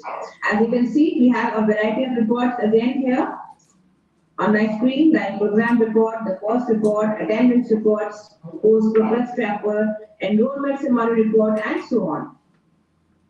Next, we have the examinations in the menu. Now, across the student life cycle, examination forms a very important part of the process of any institution. We in academia offer a very comprehensive process to manage the examination life cycle. As you can see here, we have the settings and masters where the various assessment methods and the various moderations for which the examinations will be held can be tracked. Here you can see a pre-examination where all the kind of activities which are taking place before the conduction of the examination, like venue scheduling, assessment group mapping, staff allocation, most importantly center allocation, internal and external, as well as the room allocation, can be done through the pre-examination part. The next thing is the exam execution. Here you can see the managing the attendance for the examination for the attendees who are giving the exam, their detention, then assigning them remarks, managing their marks entry, etc., can be done through the exam execution part. Finally, you can see the mark sheets can be configured as well as generated for the applicants, and the examination results are also available across variety of reports. Here again in this module, we have a plethora of reports, as you can see. Next, I'll be demonstrating just in some time about the fees and payments module which we have here. In the fees and payments module, the entire financial process, the financial structure can be configured for the institution through this. As you can see, we have variety of fee plans, program-wise fee plans, course-wise fee plans, exam-wise fee plans, which can be configured. They can be mapped to the various programs being conducted in the institution. The students who have been enrolled in the assessment schemes, they will be coming in the plans and their bills can be generated. If the students are being given any kind of special privileges for their background or in special discounts, we can manage through this. We also have managed receipts and settlements. The settlements of the receipts can be managed. Finally, you can see the various reports here, where one of the most important reports I will be showcasing to you, a few important ones actually. Like we have the student fee advice report, where the students who have paid their fees in the institution, fee headwise, all the students' tally can be seen here on the screen. What is the amount paid? What is the outstanding amount which is yet to be paid? All this will be available in an analytics form also, which I'll be taking care, I'll be demonstrating in the analytics module. This is in short about the fees module. Now you can see we have a students module here. The extensive information, personal as well as peripheral information of the student can be seen and managed through the students module. As you can see on the screen, here we have a list of students for whom the information has been captured in our system. I will be just taking a sample student and will make you go through his or her data.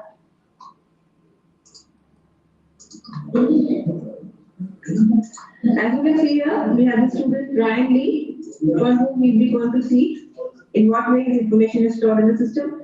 You can see here about the personal information, where the various personal details like addresses, parent guardian details, prepaid details, sibling details, etc. is there. You can see for him, his past history can be documented like education details, medical conditions, vaccination, physical characteristics, etc. can be tracked through this. You can see here there are so many options like patent details, hostel details, etc. In the course execution, we have all the kind of information like attendance information, my course information, his academic history, his academic topics which he has been allocated to, then daily audit report, etc. You can see here, he can see also his payments and refunds from here, the bills, the receipts, the payments, all the checks, bursary details are visible through this option. Here is a very important functionality which we have in academia, which we call the disciplinary activity, where if a student performs well on a positive note, he can be appreciated for that. And if there is a negative incident for the student, if he has committed any sort of negative incident like bragging, etc., these things can also be captured. We can put financial holds on the student on the basis of various conditions. Next, we have the document history, where we have the online documents, physical documents of the student available, and so on and so forth. This is for the students, the student module in general. Next, we have various other modules which I'll just be showcasing. Like we have the placement module, where the placement details of the institution can be recorded and managed. We have transport module, where the transport can be managed. Hostel module. Similarly, we have the users and roles module, where the various users of the academia ERP can be given various roles like principal, faculty, admin, student, and the various privileges can be maintained. Now, the last section is the analytics section. We in academia offer a variety of analytical reports for the principal functions to go on a smooth level. As you can see on this slide, I'll just be focusing on a few analytic reports which form a very important part of our product. As you can see here, this is the student inquiry summary, where the inquiries which are coming for the pre-admission and all the parameters related to that can be seen in a very beautiful graphical form on the screen. Next, we have the student application summary, where the various kind of applications which are coming, how many are submitted, how many are approved, withdrawn, rejected, offers, etc. can be seen. Then we have student application demographic, where according to demography, a student's age group, his gender, seat type, the data can be seen. We have module attendance dashboard, where module-wise, course-wise, how much is the attendance of the student, how many present, how many absent, etc. can be tracked, attendance dates, faculties. Next is student fee invoice summary, where the entire financial data can be seen in a graphical form. As you can see here, what is the settlement percentage, what is the invoice which has been generated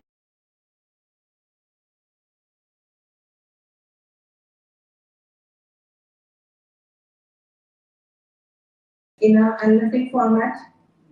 And last but not the least, I would like to showcase the student transcripts. The transcripts for the student can be viewed as well as downloaded in academia. For example, you can see here on the screen that for a student called John Carter, the data across all the 6 semesters, 6 to 7 semesters are being completely visible and downloadable by him and the admin as well as the other users in the form of a student transcript. So this is all we have about the analytics and the transcript part.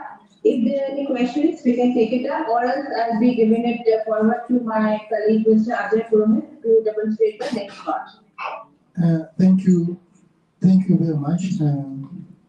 Colleagues, the part that was demonstrated is about administration, the system admin. The reason why it receives many functionality, because as a system admin, you have access to the entire system. The reason why whatever you assign as a system admin must be the person who you really trust and the person who knows what is happening, because that guy can put everything down, and the guy as a system admin has access to everything, information, the students, data, everything. But you can as well define, especially for those who have many campuses, you can even decide a system admin per campus, so you can be able to manage those data per campus, especially if you have those different campuses. So as a system admin, you have access to everything, access to the entire system. So it's you to decide who would be your system admin and how the system admin is going to work, or to assist whoever needs assistance when it comes to the information system. So I don't know if there's any question on what was presented to the students as an admin functionality. Maybe Larry, don't have a question because I know you love admin stuff. I do. You do have a question? Yeah. Okay.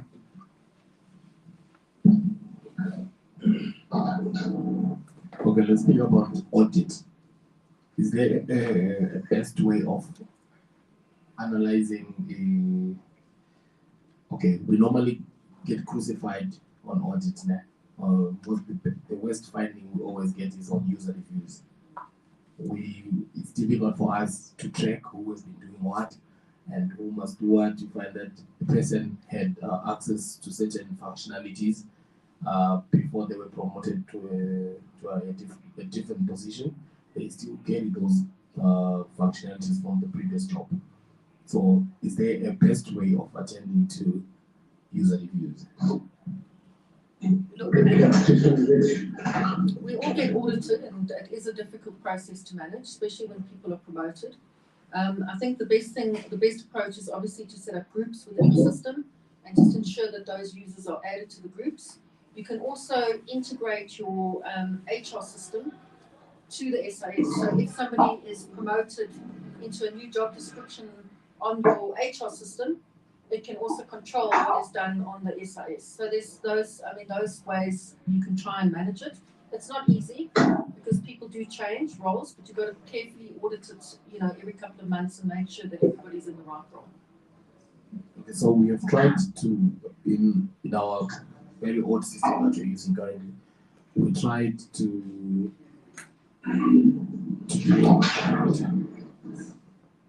profile management. Yeah, profile management.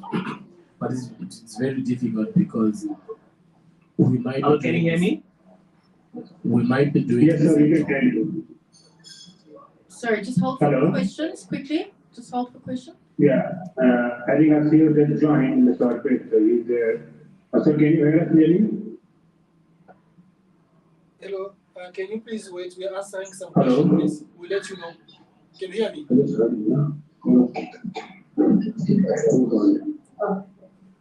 In the meantime, I would just request Mr. Ajay Purwal to cover in 5 to 7 minutes what we have specially done in terms of integration for the tertiary and the university in the African market.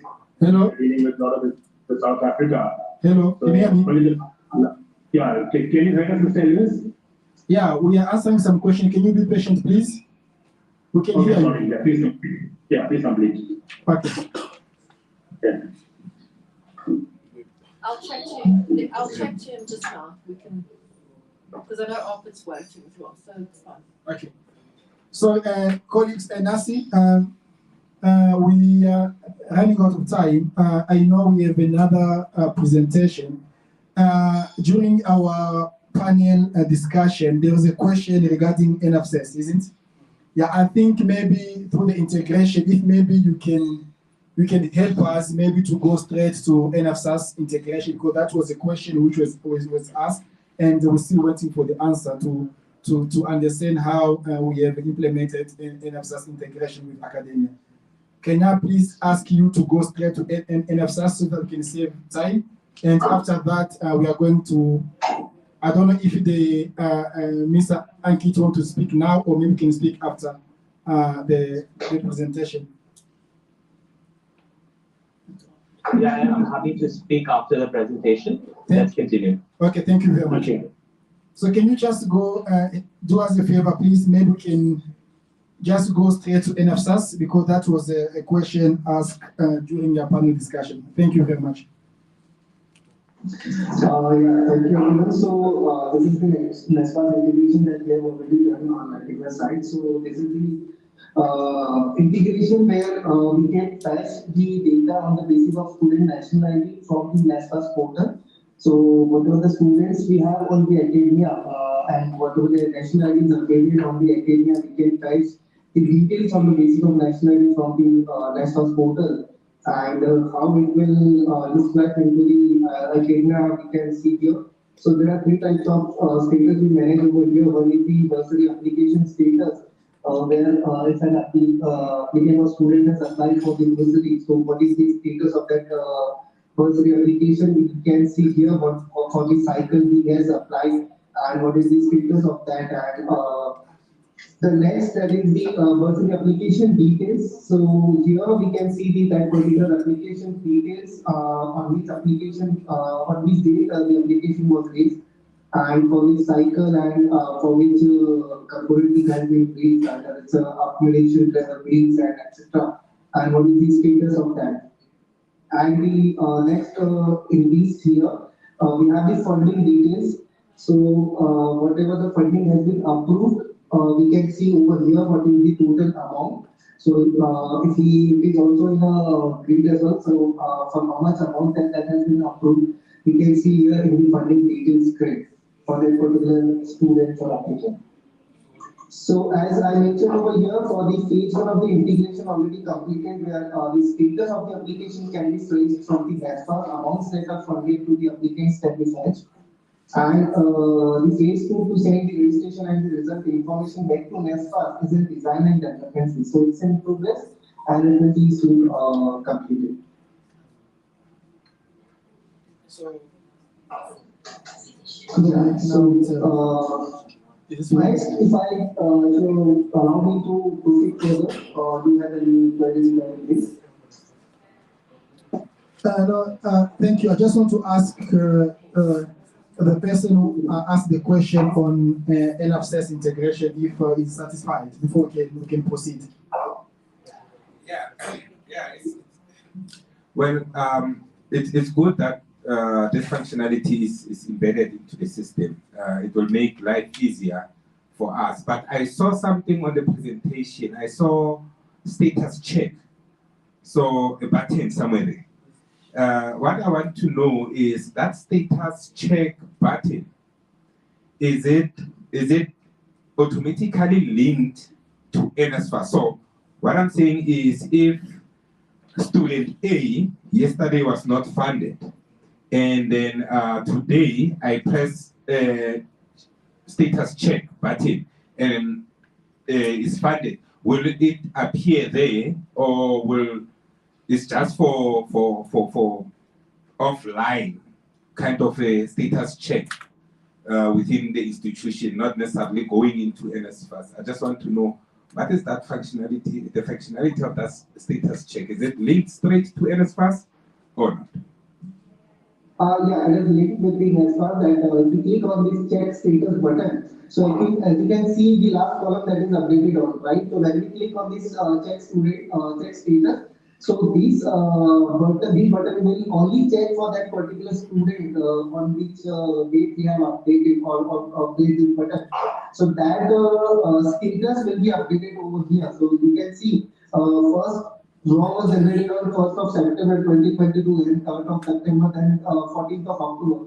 So if you want to see the status for that particular student, either their bursary status or application status, so we can click over here the check status for the first student, and also we have one over job that is NSFAS student details, who runs or check all the students status for all the students in one go for an academic term. So it will run for all the students as well. So we do have that functionality as well.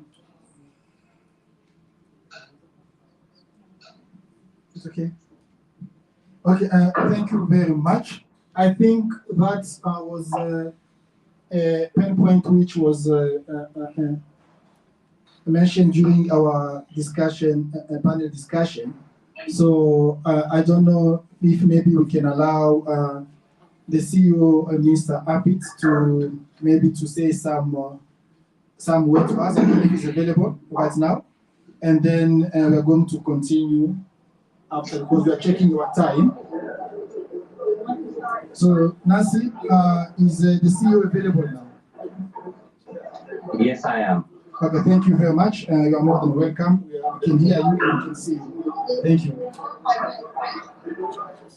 A very warm good morning to all of you. I understand there are delegates from some of the premier institutions from all of South Africa. We have brought this seminar in partnership with DIS, our counterparts, and we are privileged to host all of you today. I'm currently in London, actually, that's why I'm joining online at an education show, but very privileged to be here amongst all of you online. I would start by remembering the words of Nelson Mandela, Madiba, who had said that education is the most powerful weapon that we can use to change the world. And at Cerosoft, we have taken the definition further, and we believe that technology is the most powerful weapon that we can use to change the world of education. And on that premise, we have built academia, and we have partners all over the world in 22 countries, South Africa being one of our absolute focus and main markets. We definitely want to deliver value to you. I'm sure what you saw today would have opened up your eyes around what academia can deliver in terms of the benefits for each of your universities, colleges, TVETs. And I understand there are about 17 to 18 delegates from the premier institutions of South Africa. And I would like to thank you for attending and making the time to come to this event and gracing the occasion.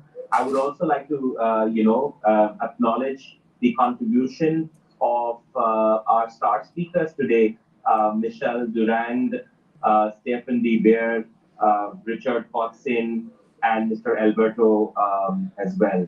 I hope the session was able to deliver value to you in a great way. And we would definitely love to be in touch with you and address any queries that you may have as we move forward through our partners, DIS Solutions, who are based in South Africa. So on that note, I would hand it back, but with a promise that if you do decide to take your digital transformation journey forward with academia and DIS, we will absolutely stand shoulder to shoulder with you and make sure that we deliver tremendous value in your digital transformation goals, which is always a priority now for 21st century institutions. Interestingly, I'm at London to attend a technology show, and the kind of conversations we are having with multiple institutions across the globe is of similar flavor, where everyone wants to adopt better technology for the betterment of their students first, and then for the entire education ecosystem overall in general. So thank you once again for attending this seminar, and thank you to the team Cerosoft and team DIS for making this happen. Over to you, team DIS.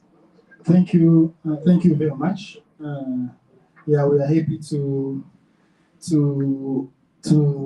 listen to you, and we hope that we are going to get as well many information where you are in London, and as well to be able to to continue the journey of automation throughout our institution. Thank you very much. So colleagues, I don't know if you still have any question. I'm checking my watch, and I don't know if it's Sazi. So from our side, DIS site, Digital Innovative Solution, again, we are very happy and thankful to host you guys. As I said in the morning, today's quite difficult, and the weather was not that good, but you guys managed to come. We have people come from overseas. We have Alberto come from Namibia. Thank you for coming, Albert. We really appreciate. We have as well some other delegates who are coming from other provinces like Eastern Cape. Thank you very much, Hilary and your team to join us. And as well, we have delegates from as well different, town. We have people from Pretoria and Johannesburg, and Free State. Sorry, ma'am, Free State, another province. Really, thank you very much. So, as a DIS and Cerosoft, we are committed to elevate learner success, which was mentioned, I think, with Michelle's presentation. So our objective is to make sure that our learners are able, to have access to education. And as Mr. Apit mentioned it, and we believe that technology can make it easier for everyone to have access to education wherever they are. And as well, that's our objective, as you can see, the name Digital Innovative Solution. So what you are bringing to the market or to the institution, we are bringing what we call innovative solutions. And by seeing what academia as SAS provide, and after all the demonstration, we can see that the solution is very innovative. we are trying to align with what the market is actually asking. So we are going with the fourth industrial revolution. We have Internet of Things, and all those it asks us to come up with innovative solutions. So it's what we are currently doing, and we do believe that academia, SAS will be able to help the institution to make informed decisions and as well to improve teaching and learning, which is our core business, to ensure that in South Africa and as well across Africa, our teaching and learning, especially online teaching and learning, need to be enhanced in order to provide every learner access to education, wherever they are. They can be in rural, deep down there, but everyone needs to have access to education. And technology right now is enabler to allow everyone to have access to education. And it's where as well our solution can help as well the institution, the school, to manage, to understand learner behavior, and to decide how are we going to help our learner to be a success. So thank you guys, and yeah, I think it's time to have our lunch and maybe a short discussion. But if you have a question, yes, ma'am, there's a question here.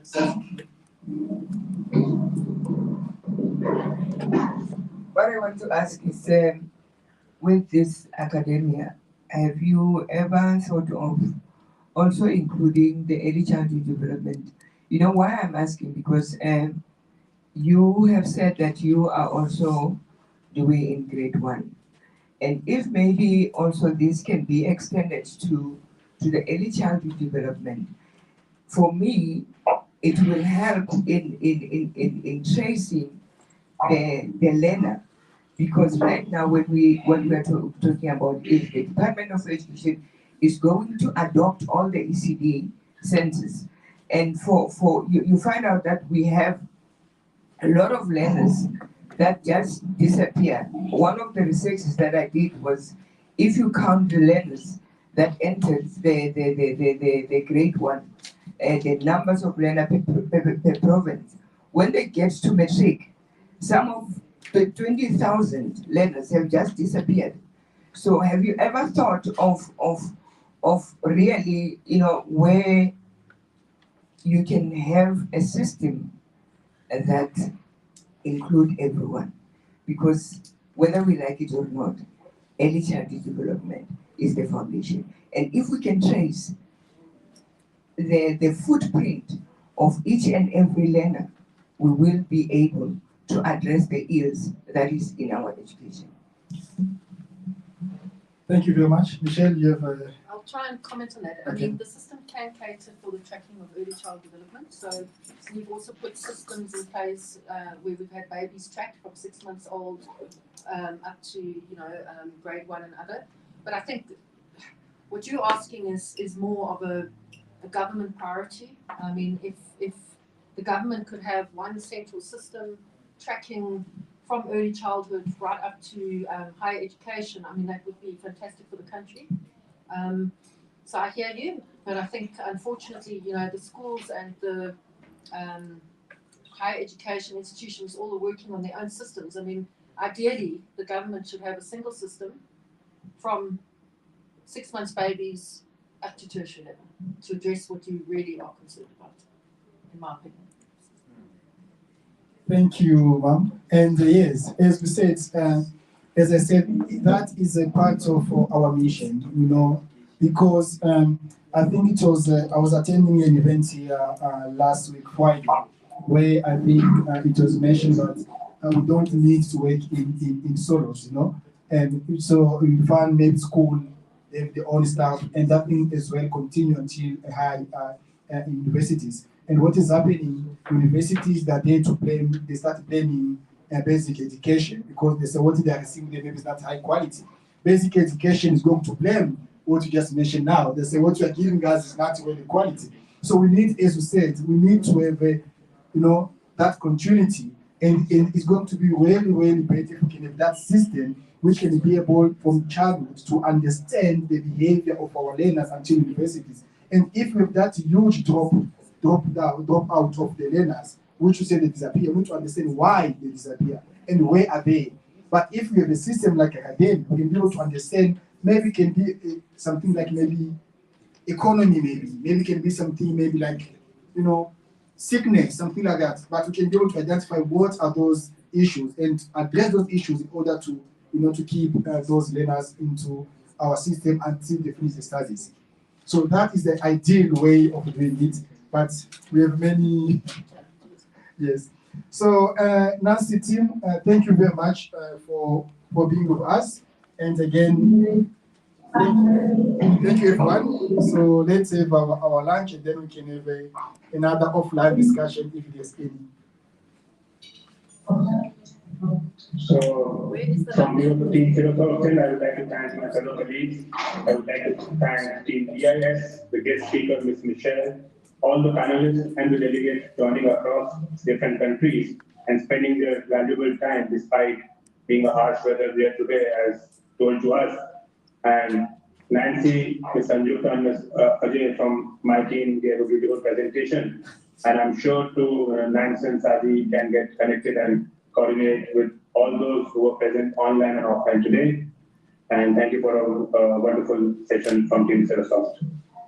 Thank you very much. Nancy, thank you very much. Thank you, the team. Thank you so much. Thank you, everyone. Okay.